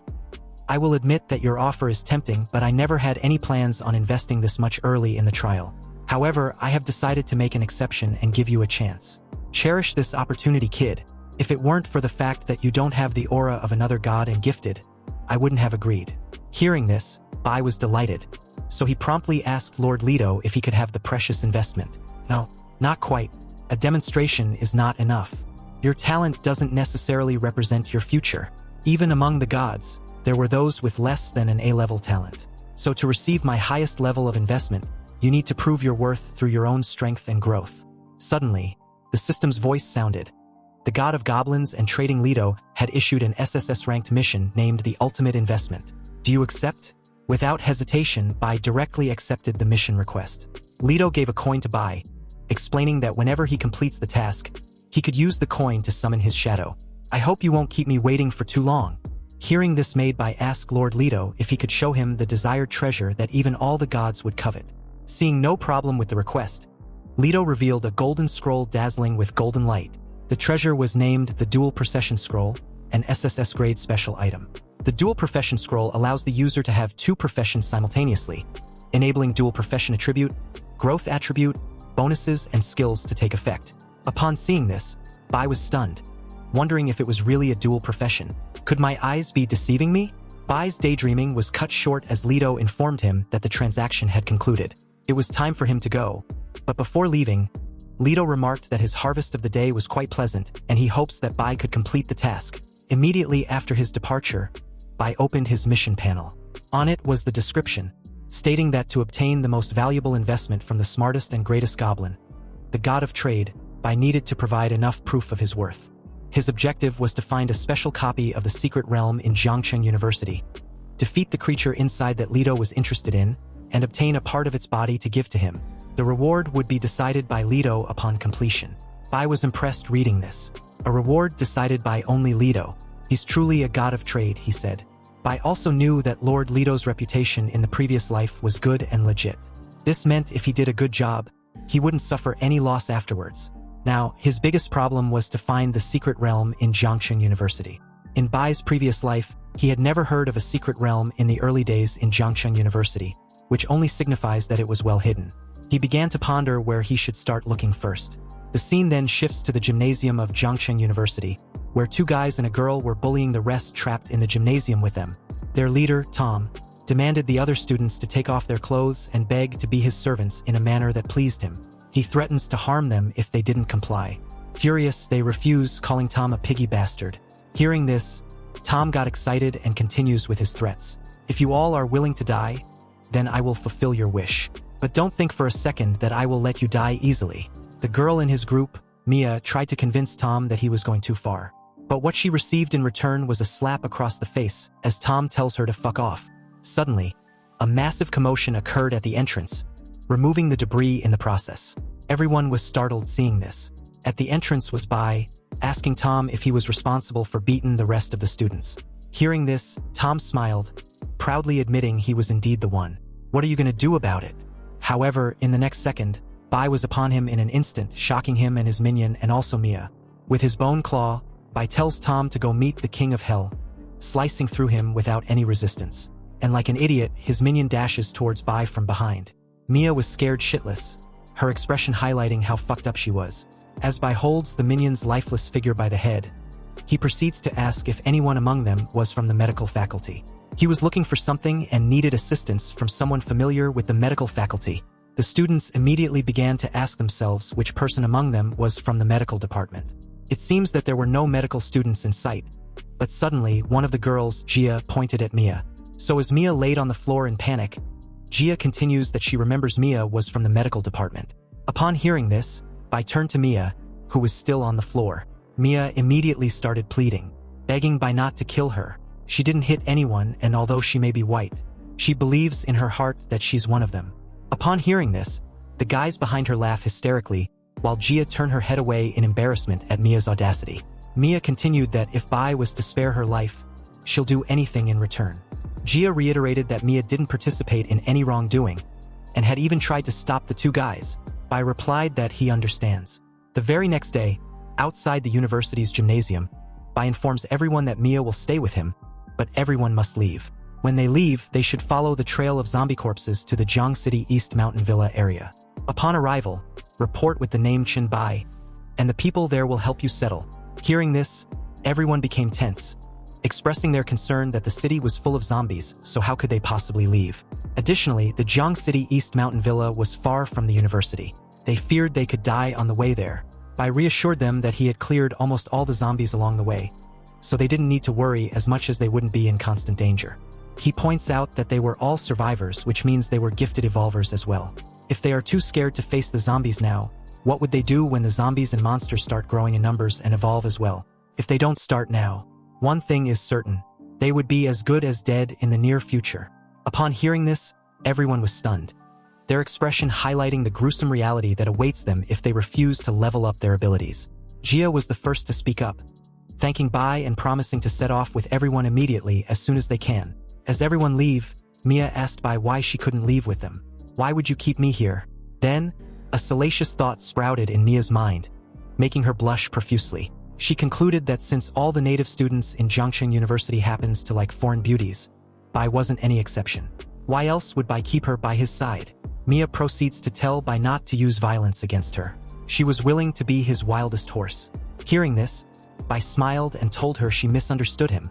He wasn't interested in a horse ridden by thousands. Did you forget? I remember mentioning that I needed someone to help me find something in the medical department. Hearing this, Mia felt embarrassed and apologized, admitting that she was so scared before that she hadn't heard anything. And as she got over her brief embarrassment, Mia furiously shouted, telling Bai to not insult her like that. She hadn't been ridden by anyone, let alone thousands of people, and she can prove it. Hearing this made Bai reply that he got it. However, he couldn't help but smile at how quickly she got riled up. A while later, they left the university's gymnasium. Mai was visibly tired, so she started to complain, saying she was very tired from walking so much. Can they take a break and rest for a bit? Of course not. I'm in a hurry, so we have to go now. And with those words, Bai held Mia's waist, pulling her along for the run as she whines about her shirt. A few minutes later, they reached the medical department research building, where Mia was a little frustrated, accusing Bai of being too pushy. She explains that if her foot hadn't caught her shirt at that last second, it would have been troublesome to be dressed in only her undergarment. Looking at the building, Bai asked Mia if this was really the research lab. Yes, it is. There is a research room on the 3rd floor that only professors could enter. It is said to contain many samples and information about bacteria and viruses. Also, the passageway that leads to the underground basement isn't a garage, but the home of the anatomy teacher and the incinerator. So if there was anything hidden in the medical department that no one knows about, this was the only place she can think of. Hearing Mia's explanation, Bai nodded in understanding. The two then proceed to the virus research laboratory of the university, where there were numerous types of viruses. Seeing this, Bai was impressed and delighted. He remarked that he didn't expect the university to have such a treasure trove. Bai didn't need any invitation as he began to absorb all the viruses he could find. And along with his virus absorption came with several notifications, further elevating his power. However, during the process, the system notified him that he had gained enough influenza virus. The number of points needed to upgrade the influenza virus to a skill has been met, but doing so will reduce his points once again. With a surprised smile, Bai chose to upgrade. The upgrade was successful as he obtained the skill Epidemic Influenza. This skill releases a flu virus that infects a target within its range, reducing all of the target's attributes and adding a negative condition. Additionally, it has a feature called sneezing, which interrupts all chanting, accumulation, charging, and aiming when triggered. A wide smile crept on Bai's lips as he reads the notification.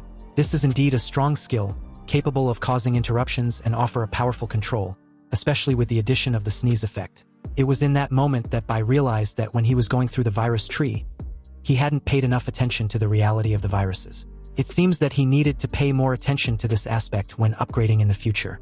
Knowing this, Bai also finally realized how terrifying an SSS-level talent really is. He still had some virus points left, and considering that the trial of the Goblin God will definitely not be simple, he decided to use them to increase his strength first. Bai then proceeds to open the Blacklight virus skill tree. He unlocked 2 passive skills, the first being the Flying Eaves and Walking Walls. With this skill, he could cling to any surface, and with the Blacklight virus greatly aiding in enhancing his balance and sense of direction. The second was Combat Focus, which focus on mind concentration. It greatly enhances dynamic vision and reflexes, doubling the ability to control all muscles in the body. He then moves towards a nearby wall, and as he stretched his fisted hand, Bai slowly aim at hitting it. However, the wall shuddered upon impact. This scene shocked Mia greatly. She wondered how it was possible for Bai to shudder an entire wall with just a touch of a fist. Luckily, he didn't use it on me, otherwise I'll be dead by now, she thought. On the other hand, Bai was delighted in his new strength. He thought that if he could control all his muscles, not to mention exerting force between their sizes, then, even within a hair's breadth, he could throw a full force punch. As he turned around, Bai noticed that Mia was blushing profusely. But when he asked, Mia replied that it was nothing.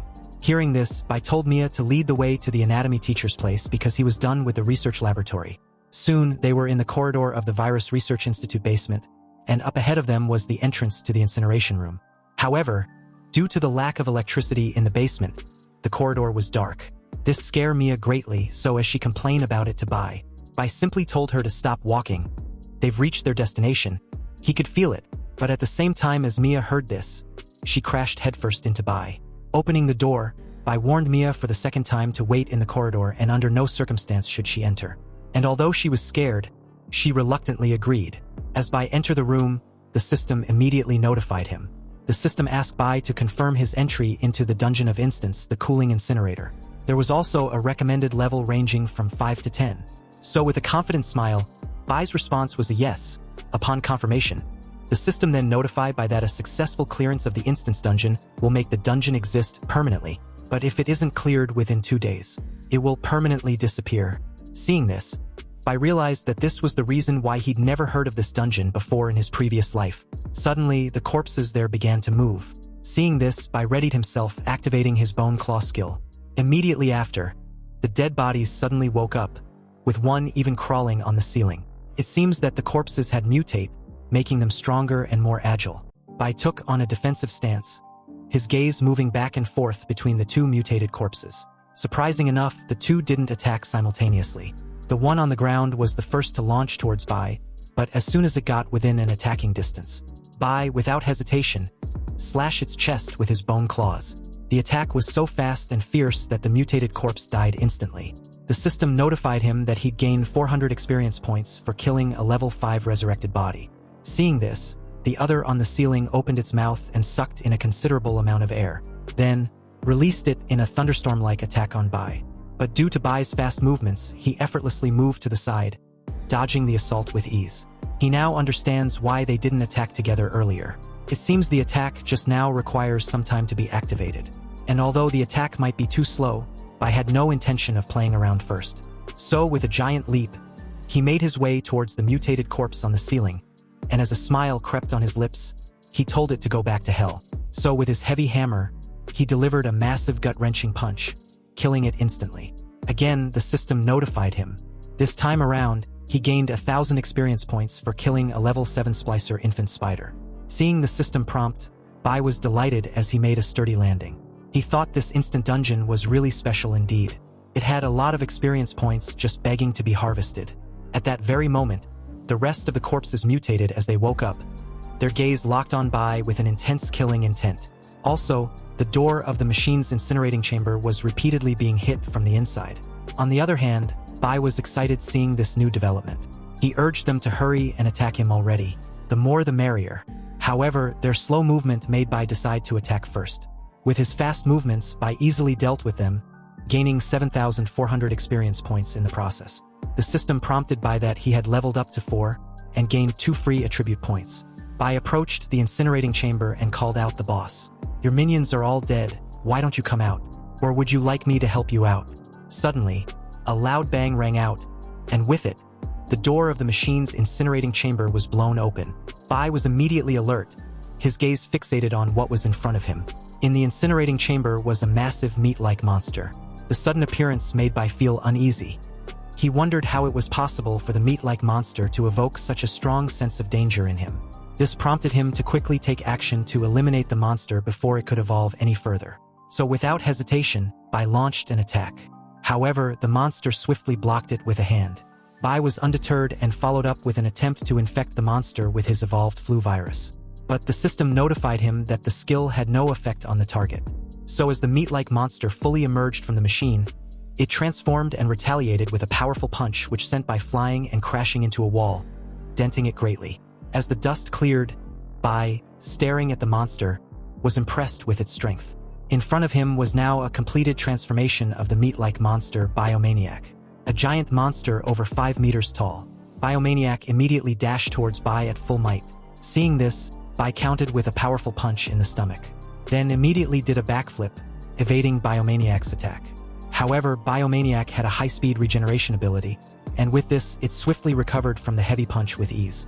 Seeing this new development, Bai was oddly thrilled. He hasn't been able to fight going all out since his reborn.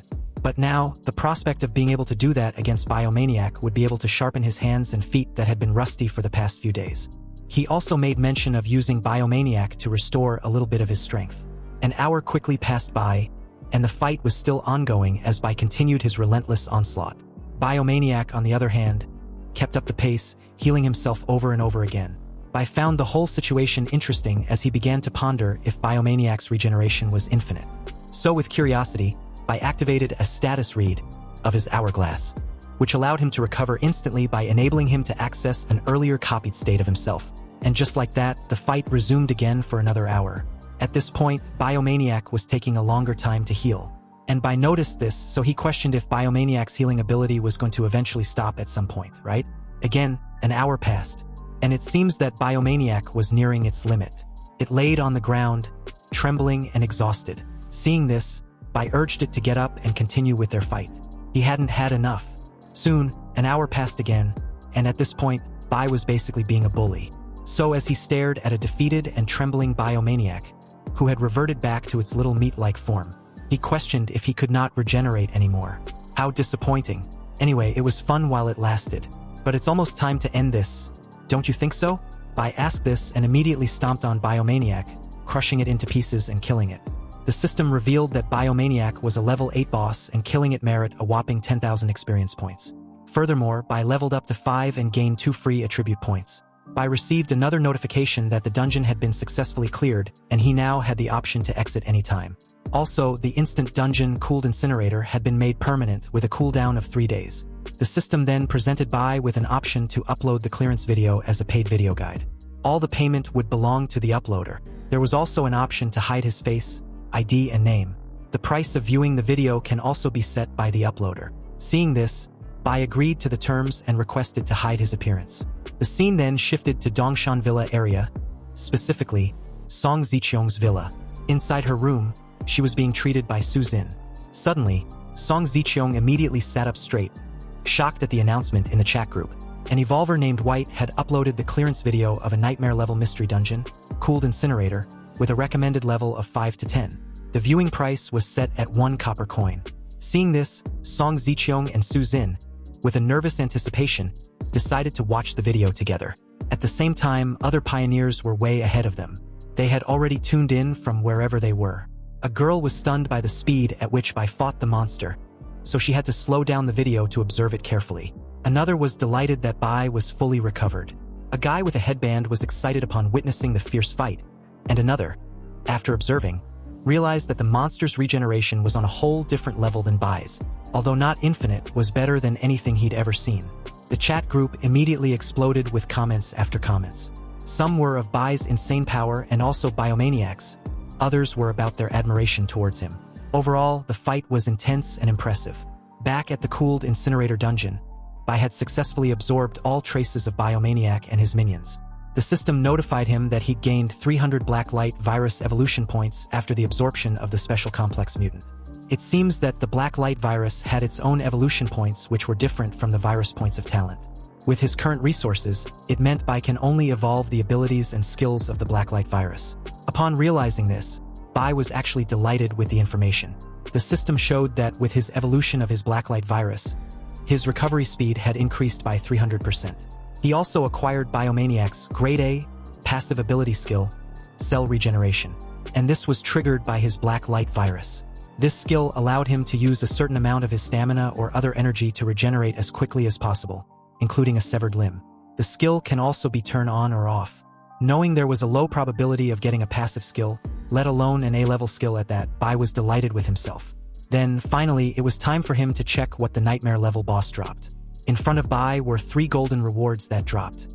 The first reward Bai picked up was a scroll, a unique A-level biodemon professional scroll. It was an evil profession that absorbs other living beings to improve itself, and has the ability to stimulate its own cells to greatly enhance its strength and recovery capabilities. There was also a caution that excessive absorption may cause gene disintegration or mutation, and the consequences were unknown. The evolver had to be of level 10 with a physique greater than 15 to be able to use the item. A unique A-level profession with both risk and benefits. But I already have the Black Light virus, so this won't do, Bai commented after a considerable thought. He then moved on to the second reward, which was a potion. A Grade C genetic essence which had a perfect genetic essence that can be used to greatly improve one's physical condition. However, each evolver can only take it once. Seeing this, Bai immediately uncorked it, then drank the content without a second thought. His strength, physique and agility permanently increased by 2, 6 and 3 respectively. Then, the last of the 3 was a cloth named the Faceless Skin. Curious, Bai picked it up, and upon doing so, he realized that it was a D-grade special defense item. A special skin product with an excellent defense, multiple genes, and can alleviate the problem of a sagging skin. It adds a plus 10 each to an evolver's agility, physique and defense. Also, it had 2 effects on the body. The first was called body shaping, which could improve body shape when worn for a long term. However, this was recommended for women because it had a better effect on them. The second was called dynamic skin. After wearing it, an evolver can change the color and shape of any part of their body according to their own ideas. Seeing this, Bai was a little taken aback. The description of the dynamic skin was a little ambiguous. Is it a body change or is it an equipment item? Alright. I also managed to pick up some of the monsters dropped. Bai said this as he opened his system's inventory. And upon doing so, he realized that the other dropped items were all ordinary equipment that could be worn as inner armor. Although it wasn't the best quality, Bai was fine with it. But at that moment, a D-rank active skill book, the Active Cells, caught his eye. It increases cell activity for a short period of time. Thus, an evolver's recovery ability rises dramatically as a result. Its cooldown time is 10 hours. However, there was a note that states if an evolver already had the advanced version of this skill, which was the cell regeneration, then this skill book would be invalid. Seeing this, Bai commented that it didn't matter. After all, these life-saving skill books can be traded for other things in the system's chat room. Also, it was almost time for Bai to leave, and as long as he hands over the part of Biomaniac's body to Lord Leto, then the mission will be completed. Bai wondered if Lord Leto would even imagined that he'd be able to complete the task this quickly. And as he thought about Lord Leto's actions some more, Bai hesitated on leaving the dungeon. Then, he suddenly chose not to exit the dungeon. According to Bai, something wasn't adding up. Lord Leto wasn't a wandering trader in the game who moved aimlessly. He must have come to Blue Star for a reason. And as Bai remembers Lord Leto's departing words, about his day being an unexpected harvest because Bai was an unexpected bonus, then Lord Leto's original purpose was most likely this special dungeon. Bai became resolve in his decision after this thought. However, the amount of rewards that he was getting in the dungeon wasn't adding up. There was no need for a divine avatar to come to Blue Star for these rewards. Could it be that his purpose had nothing to do with this dungeon? Or am I missing something? His attention immediately shifted to the dungeon's incineration chamber. Upon close inspection, Bai realized that if there was anything he hadn't seen in the dungeon, then it must be inside the incineration chamber. As he entered the incineration chamber, he noticed that the walls of the iron sheets, which was the fire outlets for the incineration bodies, was covered with oil and grease. And that was it. There was nothing special about it either. Looking at the pipe system, he wondered, could it be inside the pipe? Bai decided to go inside the pipe above to have a look. If he didn't investigate thoroughly, he might miss something. So with a light leap, Bai moved above the incineration chamber into the pipe system at a considerable pace. After a brief moment inside the pipe, he noticed that it was quite long and had far exceeded the height of the room. Then, looking ahead of him, his eyes widened in surprise. To his shock, it was a dead end. It can't be, can it? Is there really nothing? Bai questioned himself as his elbow involuntarily hit the iron sheet.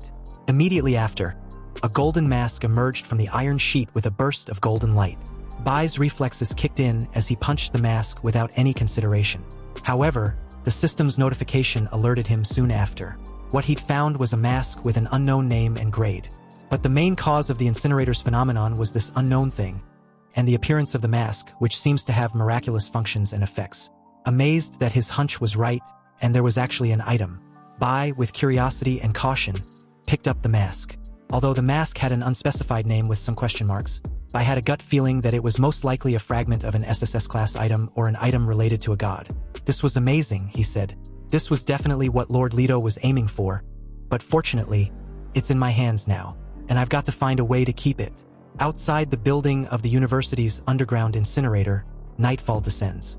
Inside, Bai came out of the incineration chamber, then the dungeon soon after, and upon seeing Bai, Mia, with enthusiasm, shouted excitedly that she'd watched Bai's video.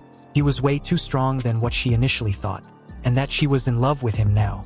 Hearing this, Bai just asked her if she had copper coins. Oh, I do. When the others were fighting zombies, I contributed with a last-ditch attack. Checking his own, Bai wondered how many gold coins he had. The price to watch the video was a copper coin, so there should be a lot of people watching. He found out that he had a total of 912 gold coins, 75 silver coins, and 32 copper coins, which was not enough. He needed 1,000 gold coins to unlock a spatial storage feature. The spatial storage was protected by the universal will from all intruders in every dimension or place, so it was the safest way to leave the item undetected. Due to this, he decided to wait before he turned in his mission. Soon, Bai and Mia exit the university's medical faculty, specifically, its main building. Mia asked Bai if he was heading back to Dongshan Villa mentioned earlier. No, not at this moment. There are many unknown dangers at night, so we should find a place to spend the night first. Hearing this, Mia was delighted. She made mention that there were a few high-class hotels not far from the university, and it was not a holiday either, so there won't be many people. Also, they were extremely tall, so it should be safer, right? Bai had no objections hearing this, so she told Mia to lead the way. They made their way to the Love Couple Hotel. Inside a room named Hundreds of Temptations, Mia, dressed in a nurse uniform, asked Bai if the uniform was to his liking. No, I don't like this one. Hearing this, Mia apologized. She thought Bai picked this hotel specifically for this purpose. Indeed, I did pick this hotel for this purpose, but I simply don't like what you're wearing right now. Mia suggested she'll go find another uniform then. Soon, she came out from the changing room, dressed in a too revealing cop uniform. Again, Bai told her to change into something else. She did just that immediately. Her next uniform was that of a teacher. But same as previously, she was told that a change of uniform was needed because she wasn't well behaved enough. Next was a student, but she was boring, so another change was needed, preferably a more interesting costume. Mia's next uniform was that of a pet, with a tail and all. Seeing this, Bai, intrigued with the idea of Mia being his little pet, told her to come over. What she had on was a perfect costume that fit her for the night. His little pet. Immediately after, the hotel lived up to its purpose with flying colors. Deep within the night, Bai woke up after their long session. Checking his coins, he finally had enough gold coins to enable his spatial storage function. The storage space could not be detected by any ability or skill, and it's absolutely private and secret, protected by the universal will. Bai was then given an option to choose a successor, and asked to use the spatial storage carefully. His first action was the golden mask. Bai successfully stored it in the storage space. The next step was to proceed to summon Lord Leto. Bai, with a smile, took out the coin and tossed it, summoning the god of goblin and trade. At an undisclosed location near Love Hotel, Bai waited patiently for Lord Leto's arrival. And as he was waiting, he remembered a saying in his previous life that was widely circulated. It was that when trading with Lord Leto, emotions were part of the bargaining chip. This meant that Lord Leto would adjust the rewards in order to take care of the emotions of the transaction or task object. However, the premise was that the evolver had to have enough value in Lord Leto's eyes. Soon, Bai took out the piece of Biomaniac's body from his pocket when Lord Leto arrived. Lord Leto, who was in his usual mood, greeted Bai. He admitted that he didn't expect Bai to summon him so soon. "Have you completed the task to proof yourself?" he asked. "Yes. And here's the proof. A part of the creature's body from the dungeon required for the task." Bai replied and tossed a part of Biomaniac's body over. The piece fell near Lord Leto's feet. Looking at the wizened flesh, it was obviously not fresh. And Lord Leto noticed this immediately with a hint of surprise. He deduced that Bai must have completed the task last night, right? "Why didn't you call me right away? Or is it that you suddenly didn't want the scroll anymore?" Lord Leto summoned his walking stick as he questioned Bai. Hearing this, Bai replied in a cold tone that he couldn't figure it out earlier. The person whom he respects and admires so much actually hid a crucial information from him. "Why did you hide the difficulty of the dungeon from me? It wasn't until I entered the dungeon that I realized that it was a nightmare level. And if I hadn't had some tricks up on me, I would have died in there." Considering Bai's accusations, Lord Leto replied after a brief moment that he understands Bai's frustration, but he can explain. In fact, it was part of the test if he's being honest. There was no way he would hand over such a treasure to someone who couldn't handle the unexpected. So with this realization, Lord Leto hopes Bai understands. Bai, still maintaining his cold demeanor, replied that he got it. Anyway, what's the reward and the next task? First, Lord Leto admitted that it was wrong of him to hide the information from Bai in the first place. Second, since Bai had proven himself, he had to reward him. However, this time around, the reward was of Bai's choosing. Also, the next task will be the final round. How's that? Hearing this, Bai smiled for the first time upon summoning Lord Leto. Bai then paid his respects to Lord Leto for his understanding and generosity. Acknowledging Bai's appreciation, Lord Leto told him to take his pick with the highest quality B rank items. Immediately after, numerous items suddenly appeared around Bai, shocking him. Seeing the items on display, Bai was impressed. He chose a B rank recovery scroll. Bai's choice also impressed Lord Leto a little.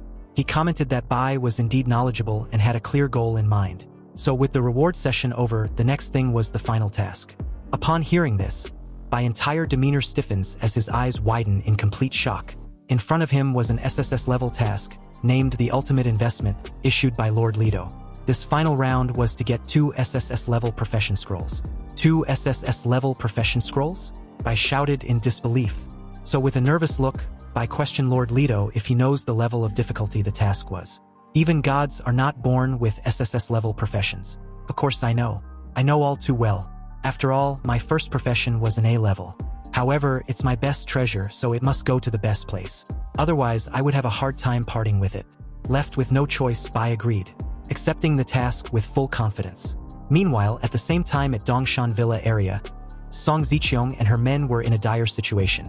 Their territory was invaded by a level 5 mutant giant rat. With a strength of 18, agility of 20, physique of 19 and energy of 3. This was the only information they could get their hands on since their difference in levels were too great to see the rest of the giant rat's abilities. As Dongshan Villa area faced several casualties, Song Ziqiong, Chinger, and a couple of guards hid behind huge rocks amidst the chaos, observing the movements of the giant rat. Chinger briefed Song Ziqiong that the rat they're currently facing was much bigger than the previous ones. Also, the 2 teams which had encountered the rat had been completely wiped out. Hearing this, Song Ziqiong replied, knowing all too well that the mutated rat had its attributes higher than theirs about 3 or 4 times. Hearing this made Chinger ask what they should do then, since they were unable to deal with it. Looking at her injured men, Song Ziqiong ordered them to stay away from the giant rat for now, but should continue to observe its movements. However, unbeknownst to everyone, the giant rat had a high sense of smell, and had caught on to their scent at that precise moment. Seeing this, Chinger's eyes widened upon realization, but it was too late. The giant mutated rat, with its fierce movements, was upon them in an instant. Song Ziqiang shouted for everyone to run away as Chinger helps her evade the rat's assault. The mutated rat began to wreak havoc over and over without any signs of slowing down. Amidst the deafening chaos, Chinger tried to help Song Ziqiang to her feet, urging her about the need to escape their immediate vicinity as soon as possible. But witnessing the rat's agility, Song Ziqiang replied that it was too late, and indeed it was, because at that moment, the giant rat launched at them high in the air with an intense killing intent. Fortunately, above them, including the rat, was a purple ball of lightning, shot from the sky, aiming directly at their location. This mysterious light was Bai, who landed directly on top of the mutated rat with a massive kick, killing it instantly. Seeing Bai's sudden appearance, Song Ziqiang's face lights up like a Christmas tree. It was obvious that she was way too delighted with Bai's arrival. Standing on top of the dead rat, Bai noticed that he arrived in the nick of time. Any moment later would have been too damaging to mend. He ordered Chinger to call the men to clean up the villa's compound, and make sure to compensate and reward those who died. And as for Song Ziqiang, she should brief him on the situation so far. A while later, inside Song Ziqiang's villa, Luli briefs Bai on what happened since he left. They had been able to clear out the zombies. But soon after, the mutated rats, which were originally located at the east side from the villa's location, swamped in their territory like ants. Also, they lost 6 warehouses and the number of casualties exceeded 100. Luli hands the documents over to Bai, who praised everyone for their efforts. Based on the information he'd received, it looks like they've all worked hard. Bai assures everyone that he will clean up the mutated rats in the area the following day, and also find out the source. Hearing this, Song Ziqiang, still with her warm smile, thanked Bai for his concern. But they will feel uneasy if they all rest now, and had no one to take care of him. So she would like to recommend someone for him this very evening. Hearing this, Bai had no objections. At the door, Song Ziqiang told the person in question to come in. Immediately after, the door opened, and at the door was a young blonde lady with a well-defined good body. A pretty face with a salacious curves that was too enticing to ignore. Song Ziqiang introduced her as a lawyer. According to her, the lovely lady could help Bai with any rules he's currently facing, and she was willing to be Bai's people. The underlying meaning of her words was pretty obvious. Hearing this, Bai replied that the young lady, Qin Lingyu, could stay and the rest should leave and rest. Everyone left the two in the room immediately after those words. Meanwhile, Qin Lingyu, with a seductive demeanor, told Bai that if he needed her to do anything, then all he needs to do is say it. Hearing this, Bai placed a finger delicately underneath her chin and told her that he'd heard that her profession was quite sharp-tongued, so the man downstairs would like to experience it firsthand. Upon hearing this, Qin Lingyu gave a radiant smile, understanding her task with joy. She replied that she understands, and assures Bai that she won't disappoint him. So, after an intense session a while later, Qin Lingyu wipes her mouth clean, thanking Bai for this opportunity. Bai replied, saying he was very satisfied, because Qin Lingyu's technique was really good. He then got up from the sofa and head towards the window. Looking at the view below, he told her to come over. "Let me say a few words about our rulemaking requirements here," he said. But as Bai was about to continue, Qin Lingyu suddenly bends in front of him by the window, puzzling him. Bai asked what the reason for her sudden posture. Did she not hear a word he just said? Qin Lingyu apologized that she wasn't paying attention due to her B-level skill. Focus. It allows her to increase the speed of her thinking and the sensitivity of her senses when she is concentrating on anything, and blocks out all other information from the outside world. Listening to her explanation, Bai continued with what he was saying earlier. "Anyway, I asked you to come over so you can see all the 3 areas of Dongshan. From this point of view at the villa, you can see high-end residential on the hillside and lower mountain neighborhoods. I need you to make rules according to these different areas." Qin Lingyu replied that she understood, and continued by asking if Bai had any other requests. Hearing this gave Bai an idea, so with a sly grin, he replied that he indeed did have a simple request, and it was about her abilities. "I'm curious to see how far your senses can be stimulated when you're concentrating on your feelings." Qin Lingyu began to blush profusely when she understood what Bai was implying. She then turns to face the window, activating her focus skill. And what followed after was another intense session throughout the night. The next morning, Bai led a team to the sewerage outlet within the area. He explained to everyone present that he found this place through the architectural drawing and traces of mutated rats. And after a brief exploration, he noticed that it was the lair of those mutated rats. Bai also decided against cleaning the place up by himself. And this was the reason why he brought everyone here. He wants to quickly train strong individuals who were reliable and could be trusted to protect everyone within their community when he's not around. Everyone present was picked and brought here by him to level up. When they become strong and capable, they would be the backbone of the community. Bai turned to face them and ask if they were ready for such a task. In unison, everyone half knelt and replied that they were ready, calling him master. Being called master sounded cringed and awkward, so Bai addressed it, telling them to simply call him brother Bai instead of master.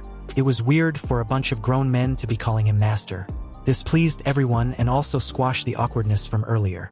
Bai approached the entrance of the sewerage outlet, and with just a casual movements of his hand, he destroyed the iron bars blocking the tunnel. Immediately upon doing this, the system issued a notification that a special mission, sewer hosts, has been triggered. Seeing this, Bai asked the rest if they also received the same notification. After receiving an affirmative reply, Chinger reads aloud that the mission requires them to kill all the mutated rats, the Rat King, and investigate the source of the mutation of the rats. The reward depended entirely on the rate of completion. They all head inside with Bai leading the charge. Due to the tunnel being so dark, Bai was pleased that he took the initiative to ask everyone to bring torches along. However, what surprised him was how clean the sewerage tunnel was. At that very second, a loud rustling sound could be heard approaching. Bai immediately warned everyone to be on alert. The rats were coming. And just like that, within a few distance, a mischief of mutated rats swarmed the entire tunnel. Seeing this, Bai activated his bone claw skill with one hand and the heavy hammer skill with the other. There were a lot of them, so he told everyone to be careful. They soon engage in a one-sided battle as the rats were being eliminated without difficulty. Bai instructed them to be mindful of the injured but not dead rats, since they could pose a threat if they become complacent. A while later, the group successfully managed to kill all the mutated rats, with some of them gaining some equipment. Song Zicheong gave Bai a brief assessment of their progress so far. They had almost cleared the section of this pipe, and 16 long and short sections of the pipeline as well. But at that moment, another rat approached them, causing one of the men to loudly notify everyone. Seeing this, Song Zicheong just smiled and said she will personally take care of it since it was only one mutated rat. So as the rat approached them from the shadows, Bai instructed her to use her scouting skill first. When she did, she immediately froze on the spot when she realized that it was the boss. A level 7 boss, the Rat King. She couldn't see his specific attributes, but the strength and agility were 30 and 40 respectively. The Rat King launched at Song Zicheong with evident killing intent, but before it could get any closer to her, Bai leaped forward, deciding to face it head-on. Worried, she told Bai to be careful, but what she saw right after left her speechless. In one clean strike, Bai had swiftly killed the Rat King. He received a grade E set of Defense Plague boots. It gives an additional 5 agility points to the user. It also had a poison protection function which reduces the effects of poisonous debuffs. The boots worn by the Plague Bearer will spread fear and death wherever he steps. The disease spreads also. Bai was surprised upon receiving a piece of a full set equipment for killing the Rat King. He immediately puts it on, and although it was a lower grade item, if he were to collect all of them, 5 in total, then they would be several times stronger than that of normal equipment of the same grade. With the Rat King killed, the remaining task was to investigate the cause of the mutation. A while later, after exploring all the remaining 5 pipelines, everyone was puzzled that there weren't that many rats to deal with. When they try approaching Bai, he told them, including Song Zicheong, to stop. They shouldn't approach any further. Bai took a couple steps forward, and as he did, the system notified him that he had absorbed a spore plague for the first time and gained 10 plus virus points. Then, a bone spur plague also for the first time and gained 23 plus virus points. A rotting plague, a mutant dark green spore plague, and a black death plague for 15, 14 and 20 plus virus points respectively. Bai was surprised with this new development. It was normal to absorb viruses and some germs in the sewers, but the viruses he just absorbed were something that didn't exist on Earth before the trials.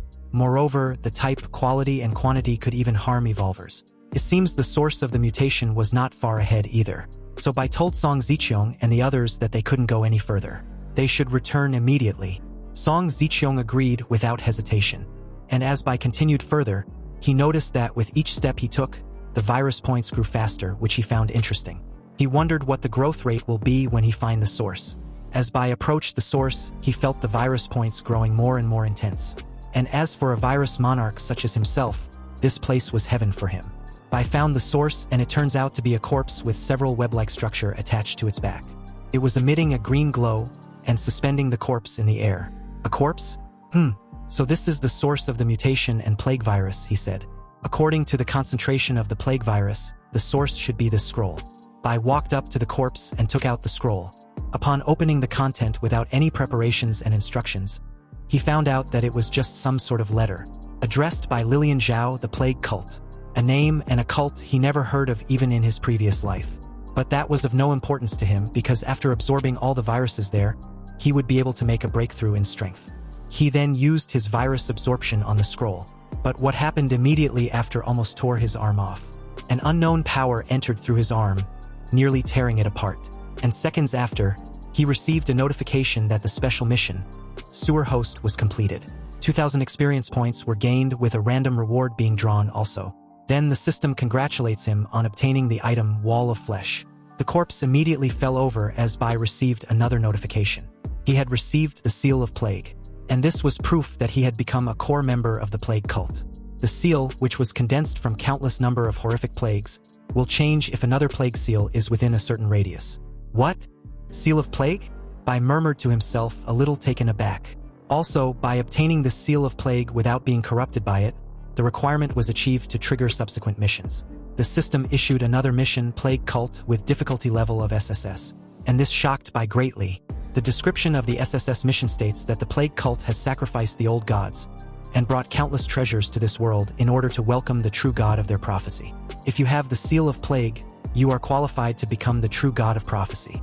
You need to find the members of the Plague sect and take their test. So the objective of the mission is to find a plague bringer, and the mission rewards are unknown.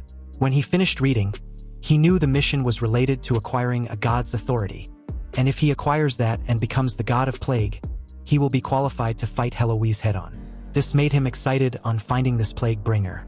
At that moment, a dungeon started generating in front of him, and as he got closer, a notification popped up. A hell difficulty dungeon plague sewer was being generated, and the remaining time until it's completely generated was 29 days, 23 hours, 58 minutes, and 59 seconds. This level was harder than the Cold Incinerator's Nightmare level.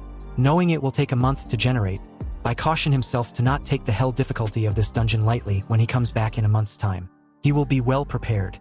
Meanwhile, Song Ziqiong and the rest had found another dungeon in the sewer area, and this one had been generated completely. Moreover, it was of normal difficulty with recommended levels ranging from 1 to 10. The limit was 3 entries per day, so it was pretty convenient for everyone. Bai happens to arrive at that moment, commenting that level 1 to level 10 was just about right for everyone, especially Song Ziqiong, to level up. Song Ziqiong smiled when Bai returned. She told him that she'd sent someone to notify every evolver. They had to come in groups to level up in this new dungeon.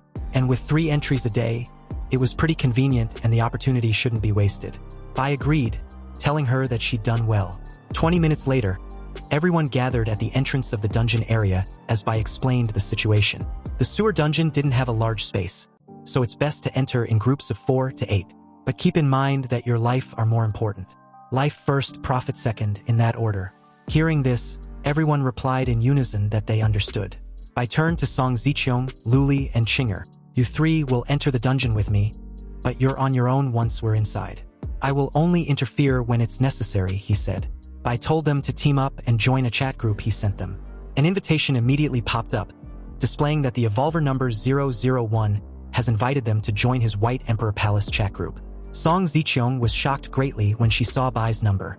The numbering was just the order in which everyone became an evolver, so there's no need to be so surprised. Bai said this with a smug. But Song Gu, at this moment, was confused as to why she didn't receive any invitation. Bai replied that she didn't receive any invitation because he never sent her one. His harem were for only loyal and capable people, not for a little girl who apparently was scared shitless of a zombie that she wet herself. Song Gu shouted, saying that Bai shouldn't underestimate her too much. She had grown a lot since then. Really? Are you sure? Then pick up an equipment and get in the dungeon. Show me how much you have grown then. Immediately after, Bai displayed an array of weapons in front of her to choose from. Then, they entered the dungeon seconds after. Inside the sewer dungeon infested with several mutated rats, the group was not far from the entrance when they encountered some of them. Song Gu, with a dagger in hand, took on a stance and readied herself. I will handle these giant rats ahead by myself, she said. At this moment, Bai remembered that he still had no idea what Luli and Song Gu talents were. Luli explained that hers was a B-level talent, illusion, which allows her to create disembodied phantoms based on her imagination. This obviously plays a minor role in combat. And as for Song-gu, her talent was a C-ranked natural aptitude, which accelerates the growth of experience and proficiency by 50%. A growth accelerator, It seems that it's not as helpful in combat as your phantom skill. Bai commented on this, to which Luli agreed. Feeling proud of herself, Song-gu was able to successfully deal with 3 mutated rats without any assistance. Also, since the giant rats were obviously more powerful than a zombie, she deemed it a better way to redeem herself. Bai took a couple steps forward, commenting that her results wasn't bad. And since she was trying too hard to join his harem, he will make an exception. Song-gu was a little flustered when she heard this. She feigned being bored, and replied that she just wanted to prove herself. She wasn't trying to join any harem. Okay then, I will respect your choice and won't send you any invitation. This freaked Song-gu out because she expected Bai to try to persuade her in order to win her over. So with an embarrassed demeanor, she pleaded for Bai to let her join. Bai wasn't going to make it easy, so in a teasing manner, he made mention that since Song-gu was still being a little reluctant, he would also try to think about sending it, if he has time. This shocked the already flustered Song-gu, making her blush profusely in embarrassment. Her mother cut in at this moment, telling Bai to stop teasing her daughter. After all, she was still young, and she was apparently angry at her for introducing Qin Lingyu to him instead of her. Hearing this from her mother, Song-gu was even more embarrassed. She wanted the ground to swallow her whole. Bai leaned close to her, and with a teasing smile, told her that, for her mother's sake, he would send her the invitation. Upon accepting the invitation to join the White Emperor Palace, we see that Song-gu is evolver number 10261521. Song-gu got excited with this, and immediately run off to kill some mutated rats. Seeing this made Bai comment on how she was behaving like a tsundere little princess. Song Ziqiong added that her daughter was just a tough talker, but Bai need not to worry. If they finished raiding the dungeon and go back to the villa, she promised to make sure her daughter calls him daddy. Taken aback by Song Ziqiong's bold declaration, Bai asked with a smile, "You are very decisive, aren't you?" "Of course I am. You have to be decisive," she replied in a seductive demeanor. "The world has completely changed, and a young lady like my daughter, who had never suffered before, should have a daddy." Having a daddy like Bai would mean a lot to Song-gu. Meanwhile, in a bathroom of a luxury suite in a hotel somewhere, a young blue-haired lady was enjoying her comfortable life she'd had during the end of the world, and it was all thanks to the advice she'd had from Bai in the group chat. So as she was leisurely relaxing in a jacuzzi, a notification popped up. It stated that the Evolver Bai's team made the first clearance of a normal level dungeon, a sewer dungeon in Dongshan. The level was 1 to level 10, and the price to watch the clearance video was 10 copper coins. Seeing this, her eyes suddenly widened in surprise. What? The group leader had cleared a dungeon again? She immediately clicked on the video, commenting that she had never seen a normal dungeon before, so she was curious. But with 10 copper coins and the rate at which Bai was uploading his videos, she will soon go bankrupt if she continues to watch every time. As she began to watch, what she immediately noticed were the women. Why was there so many women? She questioned herself with an evident blush. At this time, many evolvers were also watching the video. One commented that although the women in the video were very talented overall, they weren't particularly good in combat. What he wanted was Bai to take action and fight, so he fast-forwarded to the desired time of the video. Another also commented that the monsters in the depths of the dungeon were of high level. And due to this, even with Bai's guidance, the women still couldn't defeat them, so Bai had to take matters into his own hands and take action. Facing the boss of the dungeon, which seems to be very strong, was defeated by Chen Bai with ease. Other evolvers were also curious about Bai's true power, and whatever it might be, one of them argued that it wouldn't be as powerful as their S-rank leader, Tom, so it was fine. They had just been unlucky, and hadn't encountered any dungeons so far. Their conversation was cut short by Tom, who corrected them that Bai killed the boss of the dungeon in one shot. And based on what he's seen, Bai was stronger than him. Meanwhile, back to the blue-haired lady, she was having an exotic fantasy about Bai. A level 10 boss. The group leader is really strong, and the fighting methods he taught those women were also very strong, she said. If only I was in the group leader's city too. I really envy those women, since they were being personally instructed by Bai and all. The scene then shifts to Song Ziqiong's villa. In her study room, Bai called for her, and as Song Ziqiong came over, Bai told her he had a task for her. After everyone had gone through the sewer dungeon, they would probably receive a lot of low-grade equipment. Song Ziqiong's task was to work with Qin Lingyu and Luli to create rules for the economy of the base and equipment trade as soon as possible. Song Ziqiong was on board when she heard this. Then Bai took out some items from his inventory. Anyway, I have something for you, he said. Bai then proceeds to take out the wall of flesh, the faceless skin, and a scroll. When Song Ziqiang saw this, she was speechless. You should be able to see the importance of these items, right? Bai questioned with a smug look. First, Song Ziqiang picked up the wall of flesh, and upon checking its status, she found out that it was a wall material that could grow by devouring flesh and blood. It was also stronger than any wall they could ever build, and could also be a powerful barrier if utilized properly. The second item she picked up was the scroll, which contained some sort of instructions in creating something. And the effect of whatever it is depends on the material used to make it. And it was something that could save your life when needed. Song Ziqiang commented that with these items, they could definitely become the sole ruler of Jiangxing in a short time. The third, and what Song Ziqiang became most interested in, was the faceless skin, which improves the appearance of the body and can be transformed into any appearance. Seeing her excitement, Bai took a seat and asked if the other two was less important than what she was currently holding. What? How can that be? When you're the real owner of all this, Song Ziqiang said with a seductive demeanor. That's why the equipment that pleases you the most is the most important of the three. She then snuggled up to Bai as Bai commented. I don't know much about women's clothes, so I'm wondering if you can surprise me. Song Ziqiang replied that she did had a surprise for Bai, and it wasn't just her. She promised to make Song Gu officially call Bai daddy. She was gonna dress up right now, so Bai should just wait patiently. A while later, in the middle of the night, inside the bedroom of the villa, Bai was carrying a woman dressed in a cat costume. She was fast asleep as Bai carried her, and gently placed her on a white cotton sheet where there were 4 other women, who were also fast asleep. What took place was obvious and didn't need any explanation. And as Bai was leaving the room, he took one last look behind him with an evident smug on his face. He dressed up, equipped himself with the plague robe, and as he did, the system notified him that all his attributes had increased by 5, and he was 2 out of 5 when it came to equipping himself with the plague set part. His day's dungeon raid in the sewer only dropped 1 plague set after 3 attempts. But if he were to get 1 plague set part after every 3 attempts, then he can collect the full set in 3 days. At that moment, Bai got a system alert in his chat group. A member by the name Dreamy had initiated a private chat with Bai. Dreamy? Upon checking the message, it reads that Dreamy had watched Bai's recent strategy video. He gave guidance based on each person's talents and abilities. Dreamy, on the other hand, was not good at combat, so contacting Bai at this moment was to get his guidance. Is that okay? Realizing it was just a person looking for guidance, Bai replied. Guidance requires me to have a certain understanding of your talent. If you trust me, then send me your talent details and I can help you after taking a look. If you don't want to reveal your talent details, your attributes details are fine too. But with just that, I won't be able to help you much. Dreamy answered immediately after reading the reply. No, if it depends on talent details, I will give it to you right now, she said. Bai was puzzled. He'd never heard of someone named Dreamy in his previous life. And the people in the group are all pioneers, so she's got to be good. But at that moment, Bai's eyes widened in shock when Dreamy sent her talent details over. Dream Butterfly with dream points of 31. An SSS-level talent with infinite growth. Seeing this, he was certain that there was no way this power of Dreamy could be unknown in his previous life. So this meant that she died in his previous life. Bai replied, saying that SSS-level talents were very complicated. Can you tell me the effects of your talents and skills? He asked. Dreamy agreed and replied that her dream butterfly was the ability to enter the dream world, which was the same as the real world. And it can also be used to enter other people's dream world.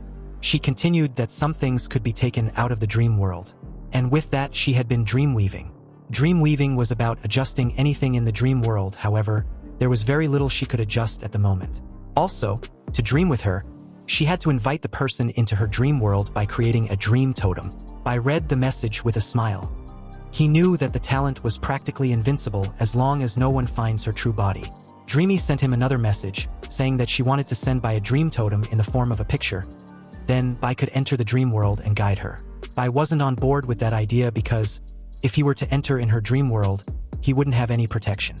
Dreamy pleaded for Bai to not refuse her. She could sign an Evolver's contract with him, promising not to do anything harmful to Bai. An Evolver's contract? Bai's eyes widened in surprise when he read this. A bit unsure, Bai asked Dreamy if she meant an Evolver's contract, recognized by the Universal Will, which also cost at least 10 gold coins. This made Bai question why she needed his combat advice anyway. She was willing to sacrifice 10 gold coins. Also, if she's that weak in combat, how come she has 10 gold coins to begin with? The monsters I kill in the dream world die in real life as well, she said. And I can adjust the explosion rate of the monsters in the dream world through dreamweaving, so I have just enough gold coins. Dreamy also made mention that she could give Bai other rewards which he would be interested in. They were 2 skill books. The first skill is Spiritual Perception D-level skill book. Bai knew it was a powerful ability, and it could be said that it was no worse than Bai's Virus King. The second skill is City Building Order, a grade F special item. At this moment, Dreamy pleaded again, telling Bai that although she might be strong in her dreams, she is the exact opposite in reality. And on top of this, she had a strong gut feeling that if she didn't improve her combat skills, she would die sooner or later. Upon reading this, Bai immediately thought that her instincts were accurate. After all, her abilities had no physical improvements whatsoever. It was an incredible weakness. Alright then, send me the Evolver's contract. Bai agreed to teach her. Since Dreamy was willing to sign the contract, he would help her. After all, such a powerful talent must be recruited for his use. Seconds later, the Evolver's contract was sent, which was valid for 24 hours. And Bai, without hesitation, agreed and signed the contract. It was nightfall, and in the second bedroom of the villa, Bai was leisurely resting on his bed. The dream totem needs Bai to relax and focus for 3 minutes to activate. But it takes significantly longer if a person has a guarded personality. And Bai happens to fall in this situation. He knew that if Dreamy's ability evolves to the point where it was possible to be awake and dream at the same time, then it would be terrifying. The contract was eventually activated as Bai fell under, and slowly woke up in Dreamy's apartment in the dream world. He got up, took a couple steps when he saw Dreamy for the first time. Dreamy turned out to be a little pink-haired girl. "Hello, group leader. Welcome to the dream world," she said nervously. "My given name is Meng Meng, as in dream, and I've just signed a contract with you, Brother Bai." Bai also introduced himself as Chen Bai. "So, this is the world of your dreams?" he asked. "It's not suitable for combat training." "Oh, not here. I cleaned up a gym not far from here." And as Meng Meng said this, she opened a portal from her apartment to the outside world of the dream. Seeing this, Bai was surprised and impressed. The layout outside was identical to the city before the arrival of the Universal Will. "Is this the gym?" he asked. "It seems that your dream world is very big." Hearing this, Meng Meng, with a bright smile, decided to clarify something. She explained that the dream world was independent and does not belong to her. However, she, as a dream traveler, could only enter and modify it. And based on her exploration ever since she dream traveled, it seems that the dream world was a reflection of the real world. Bai understood and told Meng Meng that they should get started. They had no time to waste. "Let's go to the gym right now and start your training." Meng Meng agreed and led Bai through the portal as they walked above the city. A while later, they arrived at a basketball court inside the dream world. Meng Meng, who had a direct authority in the dream space, just simply snapped her fingers. "Let there be light," she said. Then, immediately upon saying this, the entire court was illuminated. I took a look around, then back at Meng Meng, and commented that she looks like a middle school girl after all, so this place suits her. Meng Meng retorted that she was a novelist before the apocalypse. I took a seat and said to Meng Meng, "So, what you want is to strengthen your abilities in the real world. Then the best way to do that is by learning how to fight." He continued, telling her not to use her dream world abilities against him. She should just use her fighting strength at her current level. Meng Meng explained that all her attributes are boosted to the level of her mental strength in the dream world, and her current mental strength is 48, so Bai should be careful. Bai got up and told her not to worry. She should just attack him with all she has. Hearing this, Meng Meng took on a fighting posture, and with a loud shout, she launched at Bai with a close fist. Bai simply stepped aside with minimal effort as Meng Meng took a swing and missed, knocking herself off balance in the process. Bai assessed the situation and commented that her weight is unbalanced. She can't hit the target and also can't retreat either. Again, upon hearing this, Meng Meng tried again. Only this time, she was throwing punches everywhere with her eyes closed. The scene was so childish that Bai, with a teasing smile, asked, "Is this the turtle punch in a children's martial arts school or something?" "Well, first you must control your balance. A punch that cannot be recovered is the weakest." The second was that Meng Meng needed to determine her target, expose where she wants to hit instead of hitting randomly. The third was that she needed to watch her opponent and not be obsessed with her own attack. Now that Bai had an understanding of Meng Meng's current level, he told her to remember these 3 points he just said, and she will be fine. Just now, as Bai tried to attack her, the speed of his punches was about 20, and she couldn't handle it. Meng Meng apologized for her inadequacies.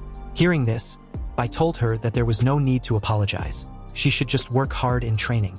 Being close to Bai made Meng Meng a bit flustered. She promised to do as she has been told, and work hard. The scene shifts to the villa, and 7 days had passed. It was nightfall and inside at the lounging hall. Song Ziqiong reported to Bai that all the laws had been established and had been posted in the community. There were also people in front of each billboard who were responsible for any explanation needed. Hearing that the state of Dongshan area was already on the right track, Bai informed Song Ziqiong that he would be leaving early the next day. He had been cleaning up Dongshan area in the past few days, but now that the area is stable, the management of the entire area would be left in her hands. Surprised, Song Ziqiong asked why Bai was leaving so soon. She initially thought Bai would stay for a while longer. After all, the plague group was missing one piece. Checking the status window of the plague group, which was now 4 out of 5, Bai replied that he didn't have the time to wait for an E-grade group anymore. There were numerous opportunities and precious treasures out there, and he needed to go out there and grab what he can, before it's too late to do so. Hearing Bai's reason, Song Ziqiong leaned in close and placed her arms around his shoulders, reminding him to also think about them too. He needed to return to them safely. Otherwise, if Emperor Bai's palace get flooded with more harem, no one will be able to control it. "Oh? Is there a flood on my land?" he questioned in a flirtatious manner. "If there is, then go summon them all. We will have a good discussion today about how to close the water outlet to avoid the flood." Song Ziqiong was on board, agreeing to carry out the orders immediately. Late in the night, an intense discussion took place, and the entire villa were filled with echoing moans from Bai's harem. This lasted throughout the night to the next morning. So early the next morning, the entire harem had passed out from exhaustion. Bai got dressed and left the room, closing the door behind him. Chinger, who happens to be looking for someone, appeared right after. Upon seeing Chinger, Bai asked her if she is looking for someone inside his room because no one had woken up yet. She replied that she was actually looking for him. Hearing this, Bai asked what the matter was. Chinger reported that there is someone causing trouble in the settlement at the foot of the mountain. Bai was a bit puzzled as to why she was looking for him for this kind of matter. Haven't the community rules already been posted? He turned to face her and continued, wondering why she wasn't resolving whatever the issue was according to the rules. Chinger apologized for bothering Bai and said that they had already controlled the situation. But there's someone among them instigating a commotion, and also claims to be Bai's classmate. Hearing enough of this, Bai told Chinger to take him there. They soon arrived at the foot of the mountain in the villa area, where this classmate in question started shouting for everyone to take a look when he saw Bai. Chinger gave Bai an update on the situation down there. These were the people who are dissatisfied with our daily fee of 1 copper coin, and they want to get free security and stability without paying the price. As Bai descends the stairs, the guy loudly called out to him, stating that his name is Li Chun. "Li Chun? I know you," he said, "but our rules are not harsh because to get 1 copper coin you only need to kill 1 zombie. That's it. And even if you can't kill a zombie, there were jobs in the community where anyone can earn money. So why are you causing trouble?" Li Chun replied that it wasn't a matter of how much money was being collected. Bai was wrong because in the end times, everyone must be careful and help each other out. Now that Bai has resources, he should help everyone overcome their difficulties. Li Chun said this was his advice to Bai as the student council president. Cancellation of the rules would be in the best interest for everyone, and everyone would also appreciate his effort. Bai couldn't help but laugh when he heard this. He neither had the time nor did he want to waste it on someone as insignificant as him. He then told everyone to listen up. There are rules here, and anyone who disagrees or refuses to accept it can leave. Anyone who doesn't leave after 3 minutes will be shot without any mercy.